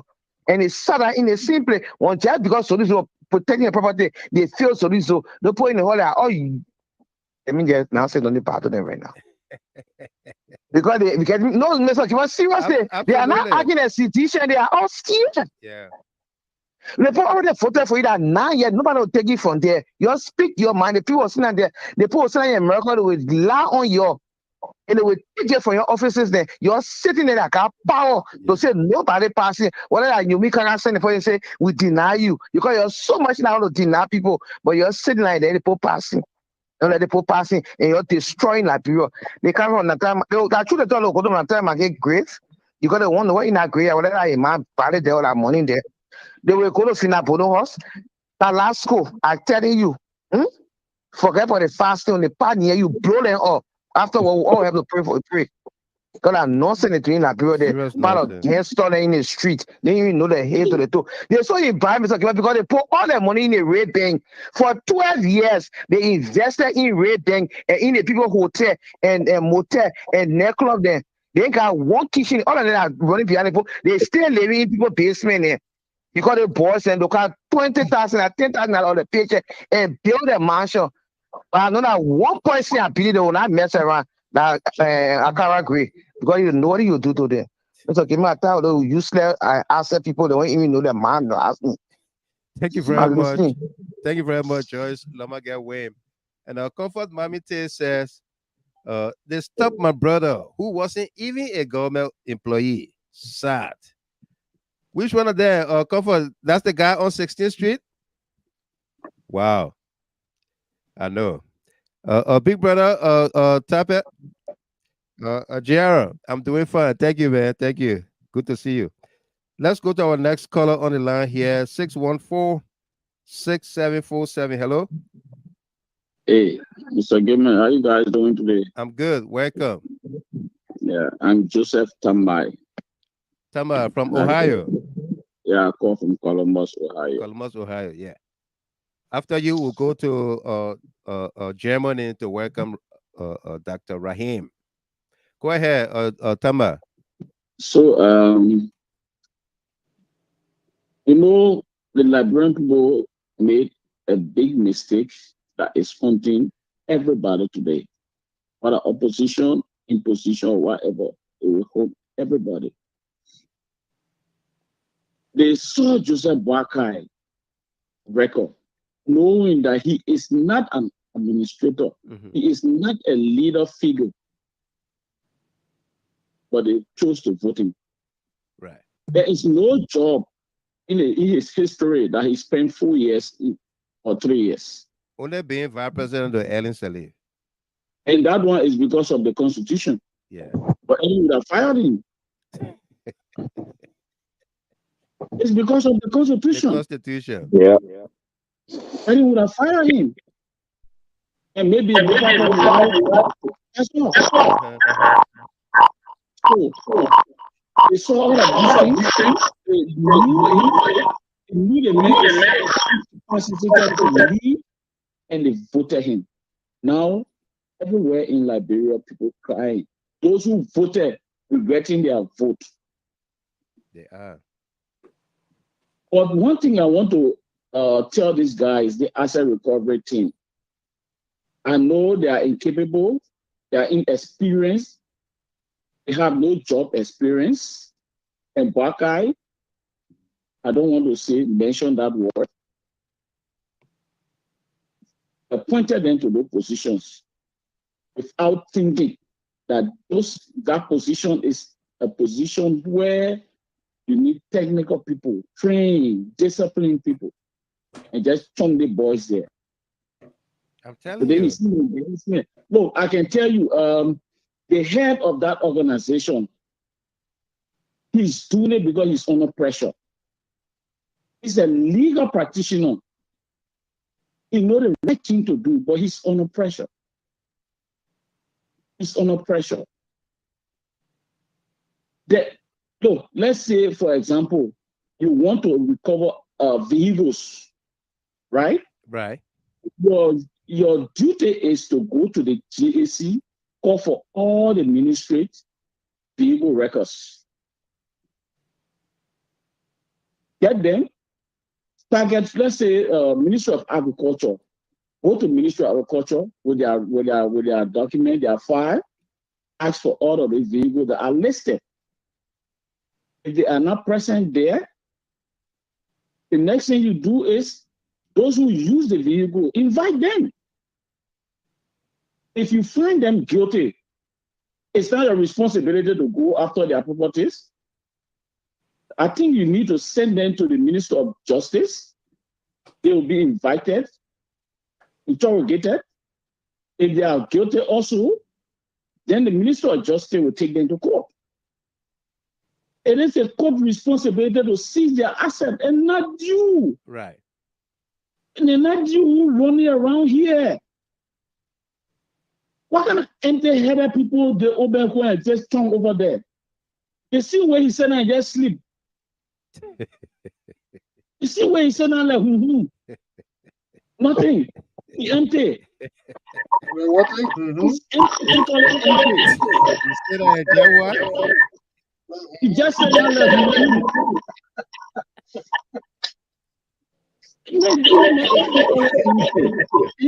he just threw the boys everywhere. They don't even know what they're doing. They don't know where they're starting, where they're going. Beside the witch hunt, they don't know what they're doing. They don't know the functions. I think those boys that just here at the time who never had experience become better than those that are now other going. Wow. It is shame to do this. It is shameful to take 4,500 and give to lawmaker just to remove a speaker. Even if not to remove a speaker, why are you giving them money when they already got money in the budget? They have their own money. Why are you giving them money? The citizens need that money. You can put, look, that 4,005 times 100, 100, it's a 101? No. Legislator, I think 101 legislator. No, 100 no, legislator. no, it's they did it for about 40 persons, about 40. But that's 73, yeah. Brother, the 40 persons are those oppositions, yeah. the one in the room. Okay. Those one in their camp, they got their ass and they're quiet. They are. They are quiet. So those 73 lawmaker representatives and the 30 senators. 30 senators, 103. Yes. Yeah. That's times 4,500. That money you can even give to the rice importers to help bring the rice price down. Yeah. You can pay for electricity. You see, look, if Liberia never have money, then how Joshua, even to the day he was voted out, was still carrying on projects? Was still carrying on projects. PC was still moving. I said, I thought my house electricity was kind of stable. I thought my house in Broadville would have been electrified today because I live right behind around, how you call this place here? Wangusu. And the fire, I mean the electricity is at Iron Gate. Yeah. It's just one roll of wire it reached my house.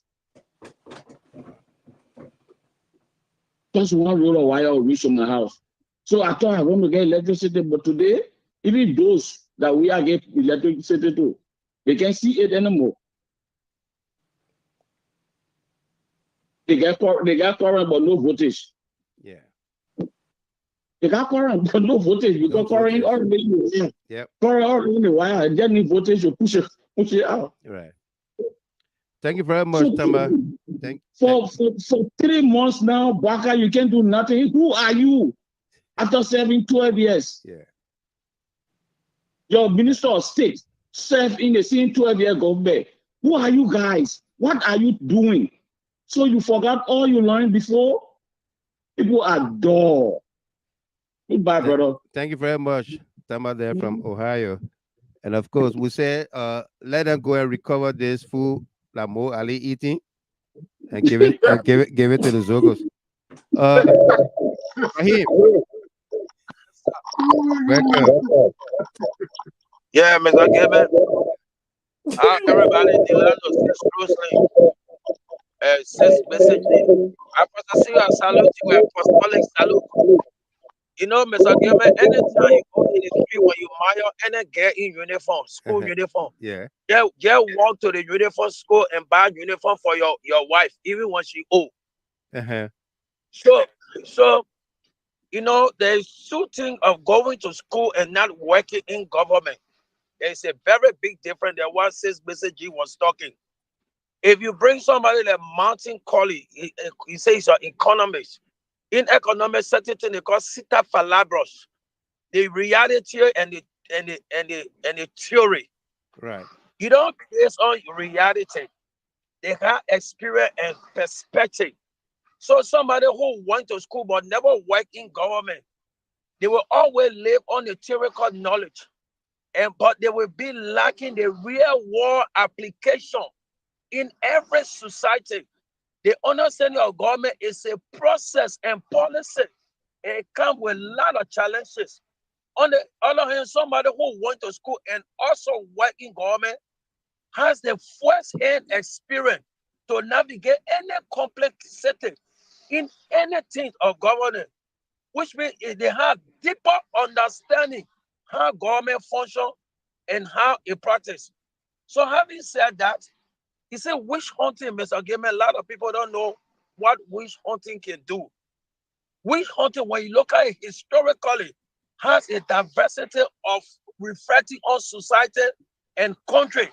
It can also lead to a very widespread fear of distrust in the country. And it causes a lot of social division to make people to feel, to bring violence. No matter how the people are peaceful, no matter how they want to maintain their peace, when you go after them, witch hunting them, you cannot be slapping. Say, Mr. Gamer can talk. You slapping Mr. Gamer in one ear, continue to slap him. You put him to the wall, something will trigger you to respond. So when you witch hunt people, you exercise witch hunting and injustice. Addition to what I'm just saying, it also undermines the legal system. In every country, it will undermine the legal system and institution. So what will happen? It will foster instability. No matter what you do, instability will come. So witch hunting has the audacity to cause, to delay the progress of any nation through our history. You saw Nigeria when Muhammad Buhari took place, was going after the Gula genital people. And what happened? The country was divided today. Right. So you see, these things are not strange. According to the peace accord in Ghana, when United Party led government king, they say after disarmament, they should dissolve every security apparatus. And us people who want to serve in the security, they should reapply. At least they should be high school graduate. According to that CPA, I think Article 1806. So then, when people started reapplying and they went through the world of the police academy that they were trained by United Nations. So that means they were compliant to serve in the security as United Nations trained police officer or security officer. But what happened? What the United Party led government honor the leadership of the same very chief Colonel Joseph Boakai. They brought head of security, Chris Masekwe, and Munasie, and Usher, Ashford P, Marco William. They brought them to spearhead people who want to be trained by United Nations as security. Right. So they were not compliant to that CPA, to the Ghana Accord. That was the first thing. That is a witch hunt. The next thing, they listed everyone, Maliki Dukle, Augustine Hamebre, Dr. Ishmael Habib Rahim. They listed a lot of people and they lay all out. They said that they were downsizing to rise up. So their witch hunting thing is not strange in United Party DNA. And the next thing, these people refuse to do the Liberian people job. They are too ego. They come to pay debt to citizen. Yeah. They just can't, that's their intention. Not to better the Liberian people life. They only came because they were sitting on the fence for 6 years. After wasting all the money that they made 12 years, they came to regain the money. Number two, and they came to with the intention. You know, from day one, Mr. Gamer, every opposition platform when United Party was in the opposition, they were always saying they will handcuff President Weah, they will handcuff Finda Bundoo, they will handcuff Akara. Every day. Call this one accessory before the fight. This is what they carry on. But all left with we, the citizen. I thank God for my golden class, my alma mater, Nathaniel Magay, how he spoke today, and what my brother Delano said. They are just trying to push us to the wall. Because CDC is a very big commission. It's not a political party. In ministry, they call it commission. They got church and they got commission. Yeah. There are certain churches you don't consider to be church. You cannot consider Winners Chapel or the Catholic Church to be a church. It is a commission. It's an institution, the whole country. Because everything it takes, the country have, that organization have it. So they need to be careful. And we ourselves, we are not going to sleep. We are not going to lie down. If we will perish, we will perish. But we're going to stop all this that nonsense. Thank you so much, Mr. Gilman. Thank you. Thank you very much. The great Dr. Ishmael Rahim. Thank you, brother. Thank you. Got a chest, not chest, but on my chest. We'll leave it there. Let's go to Amos Morris. Morris, welcome. Hey, Mr. Gilman. Good evening. Yeah, thanks to you and the show. Mr. Gilman and others here. You know, every day we come out, we see different things happening, and as we come out, we speak on that day, and then the next day, different thing happen. Different thing happen. Different thing comes to our mind, and we speak on it. But from all indication, I will speak to three major things that are happening and the reason why they are happening. I guess we all can recall when President Weah considered defeat, and he went to the church, and he announced that he was retiring from politics, right? Right. If you notice, the country was quiet, the country was stable, guys were going peacefully. When the president returned, when the former president returned from his vacation, and that occurred at the airport, and then when the general asked him, he said, I have come back for what? Move my party forward. Yeah. That's where the guys started their hatred. They regenerated in Gear 1 because all they felt yes, CDC was there. Yeah, much. Those we are not in the picture, we have won the victory. That's one. Two, Mr. Gilman, the big picture behind it. Look among us. All the fighting that are going on in Liberia right now. Do you hear the weeks? Do you hear the comments? Do you hear you know the names? Yeah. Are you hearing those names? No. Are you hearing them talking? No, they're not saying anything either. The second war chronicle coming again for the natives. We even complete the 1 year, and the second war chronicle coming, and will be so that will then go in again. These people will come back. And the strategy these people using among us, Baga is aware of what's going on. That's why he's not talking. Okay? The year coming talking with all what happened between Baga and coming here and talking. No. You have to open our eyes. Ask them, Mr. Gilman. I'm in tears. I understand.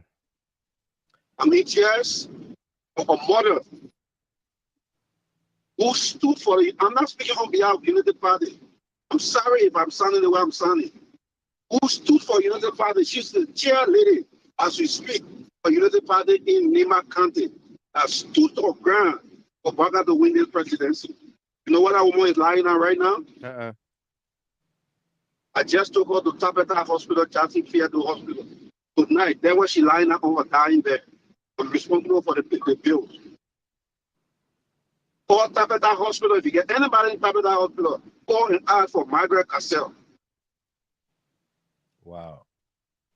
What's happening to her? She's my mother. She took care of me. But when they say United Party, in 2005, she was to be the Senate mayor as she speak right now. You know what they did to that lady? They sweep her under the carpet.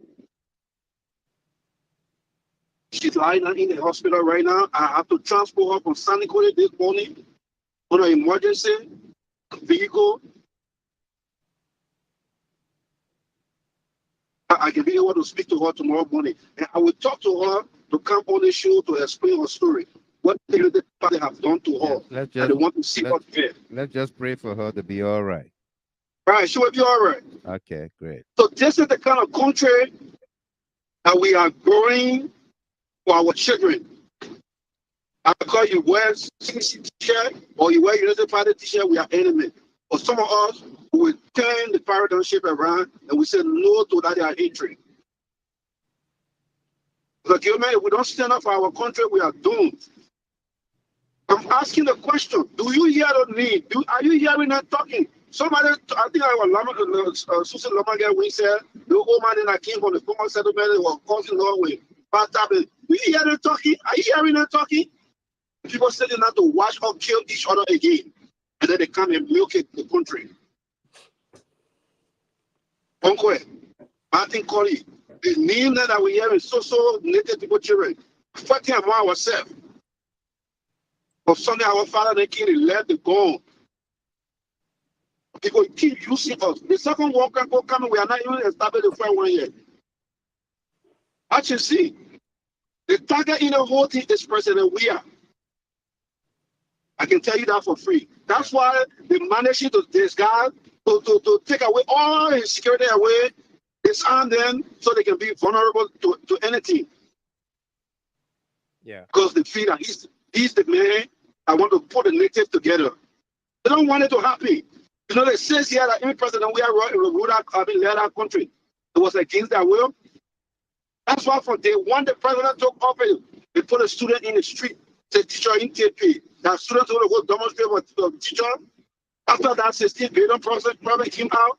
After that, from one protest to another, they better that UN. Do you hear them talking anymore? They will not talk. They will not talk. Because they want to see us kill one another again. And they can come after and take their country.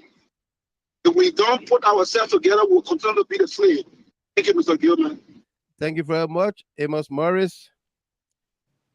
Thank you. Let's take our next caller here. Frederick, Tennessee, from New York. Tennessee, welcome. Yeah, Mr. Gilman. Yeah. Thank you. Mr. Gilman, today I felt so bad that today incident with the access recovery team, it could even generate to a conflict or uprising. Mm-hmm. When a group of people in crew, we call them Wurakroti. That Wurakroti, when we talk about almost like, yeah, you're just passing around children, you ain't doing, when you're ready, you're call your buyer, you're get here and there, you're Wurakroti, that is there. Because we have entities that are supposed to go after vehicles that are carrying how they call it, or right document or whatsoever. For a group of people to just jump on the street and start, and they target this little yellow cars because they know it. Yeah. So it was done, and this guy in the video talking about, you know, we are now doing a witch hunt. Look, today I wish people who are beating these guys like God, angry cry, and you will never see them on the street. That the kind of pay they should have gotten today. Because what they did today, it's coming up. Yeah, what they did today, Mr. Gamer, it was like lawlessness. Like I don't know where they had a meeting before coming outside. That none of them who ever think that, look, what we're doing is wrong. How can we go right outside and so we checking people, just like our traffic police? Yeah. And I saw people honor it. That the one that can hear me, Mr. Gamer, even when people used to run propaganda against President Weah, like someone say, oh, President Weah had 4 children and he want to use their kidney. Then people that you expect, like friends, family, then they honor it, then they accepting it. That the only thing I can me, Mr. Gamer, I can feel like it can pin me to the stomach. Like, why would the people, someone telling them, say someone killed 3 children, says kidneys, they going transplant, using, and they honor a giving lives. That the only thing that can really get to me. Yep. Can you imagine today, Vandana Patre voiced out today saying President Weah marginalized, he sidelined the intellectual class. That's why he paying for it. Vandana Patre. So he placed himself in the intellectual class. But he didn't say who make up the intellectual class? That he part of it, or his class. So he's not saying President Weah oppress the poor people or turn his back on the poor people, but he said they were the intellectual class that President Weah marginalized. I see. I saw that comment. I said the other boy, the other education he get, he fully does something. I see. So he calls it intellectual. We are getting there. There will come a time Liberians will rise up. And I agree with Mr. Magay's statement that if today was election, right? I know friends, I know family people who voted for Joseph, they already gave up, they already tired. Within the three months, so they already tired. Yeah. But today, what happened, Mr. Gamer? It hurt me to the letter. Like I should jump right there and ask the people around there to join me and beat the guys there from on the street today. Thank you, Tennessee. Yeah, Mr. Gamer. Thank you. You know, people have been talking. Thank you for the time. Thank you very much. We'll take our last caller here. 612-7652. Hello. Yeah, Mr. Chairman, twins brother. Oh, my twin sister. How you doing, your papa? Welcome. How you doing? Great. I'm doing great. Okay. Good evening to everybody on the show this evening. I just called. Hello, Rebecca. And thanks to everyone. We fought, but it is what it is. Yeah. According to the late Christmas. It's like, we see more of those things over there. I think I sent you a picture of my son on that low ball busher in that country. Yeah. And it's like, I was the craziest person. While going through that, their father died, and I seen JFK. After 2 days, the father brother went and died. That's how I was crazy. And Mr. Junior in JFK, even the cutting, the glove that the nurses or the doctors can put on to work on your patient or to clean the patient's soul, you got to buy everything. You know what the people doing in that country? Mr. Junior, it will get not settled, but only thing we just got to pray and then encourage our people, and everyone else got to be on the athletic to be like just your arm will be on your shoulder. Remember, I sent you a comment from where he need Blahi, where he telling me say I on their list. Then we were in Liberia, I sent a comment to you. Yeah. Yeah, and tell me say you because say you on our list. Then when I reply him and I told you where I was living, I said come there and you call yourself man. I'm not trying to say it, Mr. Jome. The thing we saw today, JFK, they carry some boys, but we say that rebels. They made the security, they're not on payroll. But they say, oh, send your vote for Unity Party. You just go to JFK and be security. Those boys need join me to fight Mr. Jome. They throw me down on my motorbike. My knee had neck. I'm telling you.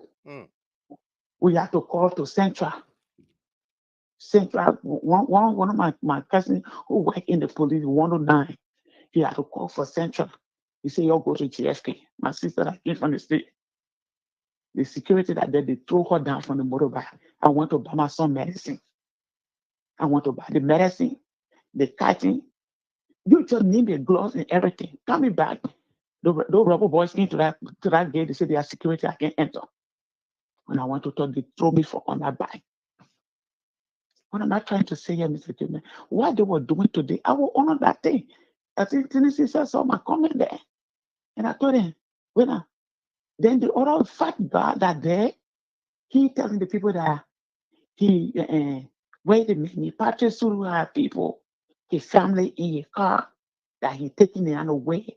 So he gave his car to Patrick Sudue or whosoever that was driving that car to put the people on his car and carry them. Then he will drive that car and take it to the GS area. When I listen to them, I say, are you killing me? Yeah. But Mr. Chairman, the trouble that they are looking for. Like I make a comment there too. I think 2 or 3 comments. Somebody think they were causing me, but I don't care. I said, you're staying in power for 12 years. Whatsoever you were working for, you were witch hunting, you were putting it in red bands, and you don't do nothing. But they pass government. The children, the people that were your culture, you say they don't know anything. They show you that when you are working, you're supposed to do something for yourself because tomorrow promise to nobody. And that the jealousy in you that why you're coming after the people. Right. You're witch hunting. And it's not a witch hunting, Mr. Goodman. They just want to bring conflict in that country with small things trickle so they can use that and go and violate that people's property. That's what they want to do. That's what they want to do. Someone be a single mother. You get one hand, you working, you got children, no power. You the man, you the power, and you try hard, you put a little roof over your children. People look and say, oh yeah, the country okay now. Once UN peacekeeper is not in our country anymore. Our country is okay. And people start to invest in our country. That the people that our property they want to go and destroy. But it will not happen. It will not happen. We are watching them and we're not after them. If they try anything, Mr. Gilman, trust me, we're on them. Thanks for the show. And I want to say thanks to everybody, especially my brother Arthur Solo. I want to say thank you so much, Papa. And let us all continue. No and doubt. Mr. Gilman, this is the time that we send Liberian. I know we just coming, every one of us spend that longer time, 4 months, 5 months in the country. You have to come back here and start to settle in. I know we just getting here, but it's about time that we start having some meetings and things and see what we can start doing. No doubt. Thanks for the show and thanks for having me. Thank you. Thank you very much. Rebecca Sayan there from Minnesota. That's our last caller. Team of panelists, analysts, anybody wants to say something? Or Abby, can you wrap up with us?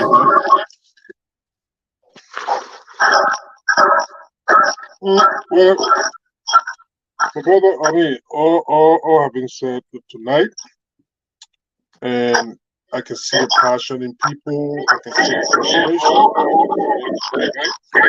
Maybe you want me to video in the back? I don't have a video in the back.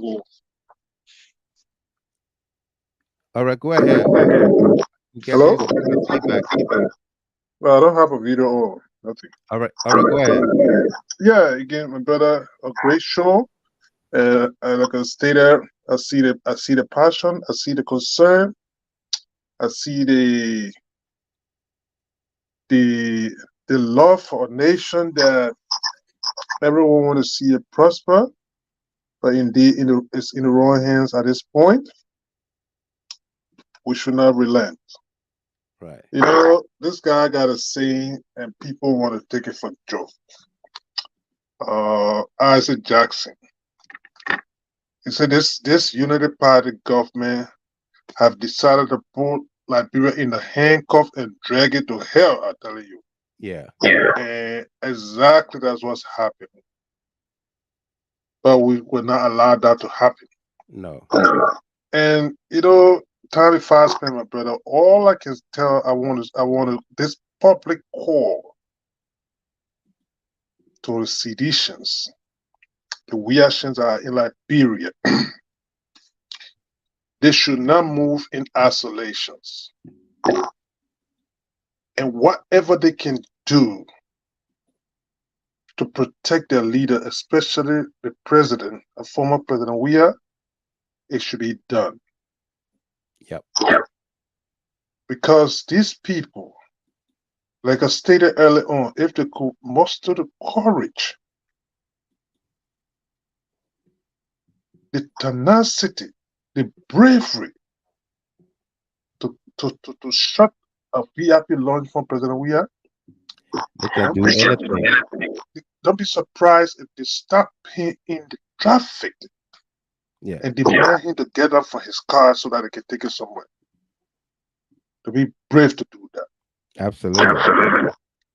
And in an event of such a thing, it's important that that may be protected in any shape or form. And even those that are like the real foot soldiers, and they appear like the face of that movement, they should not work in isolation in Liberia. It's important to be their own security. That is a no safe zone for them at this point in time. Right. Sorry to say that, but it's important. It is important. Maximum alert. And the lawmakers, to close up, my brother, the lawmakers, the caucus, the CDC caucus, and because they need to be robust, and whatever they were thinking on the last couple of days, the unfolding events should give them a reason to think twice and be very robust and stand collectively and make sure whatever that comes their way in terms of. Yeah, go ahead.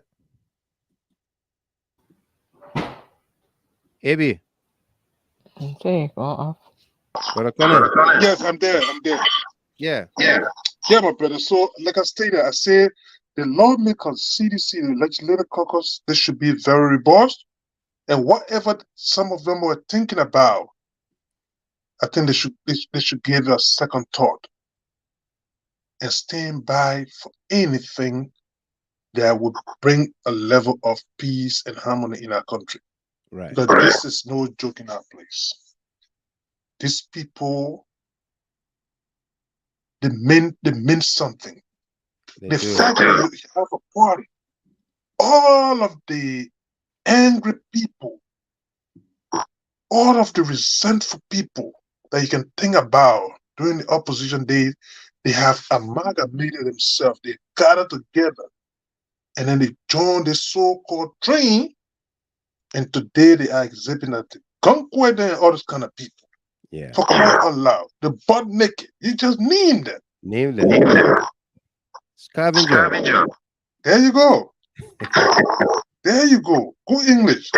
Yeah, good English. Indeed, they are scavengers. You understand me? Yeah. Again, I would say gangster raising is in the overdrive right now. It is. So, my brother, let me not take all the time with fast span, but thanks to all of the panelists and the callers, and indeed, I can see the passion. Let's keep the fire burning, my brother. But thanks again for the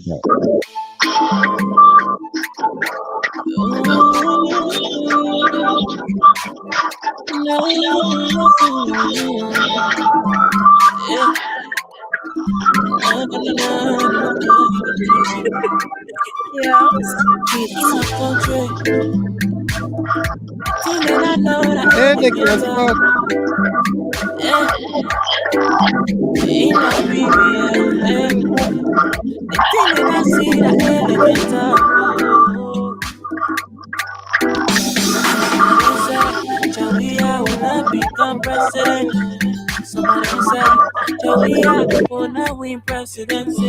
And the man I win. Envious people, them all around. Someone they say you must step down. They were talking like that. I get a country at night. They put in there for a few minutes. They will steal all the country money. Hey, you lead Joey, hey, you is people in peace. You lead my president, hey, you is people with love. If you're not then nothing to contribute, Nothing to give the country. Yeah, shut I up and sit down. Let the man do his job. Oh. Don't be talking the tea, I know. Don't be talking the tea, I see it. Yeah. Hey, I'm off from Joria. The president, now you're equal. Hey. Hey, I'm off from Joria. Well, folks, that does it for us here tonight. Again, thanks to all of you that made it here.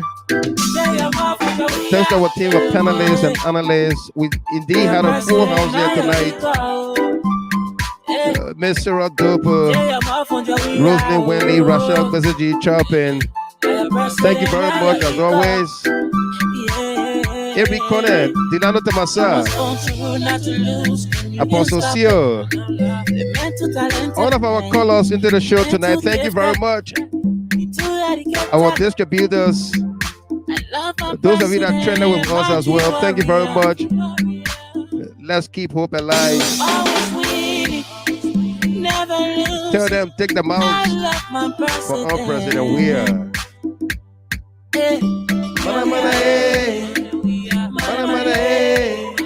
My country giant, long live the king. Join us on the FM dial, Jida How Talk FM 107, online radio for your non-stop entertainment. Immediately follow this broadcast. Thank you very much. I've been your host and announcer, Juan Michael Gilman.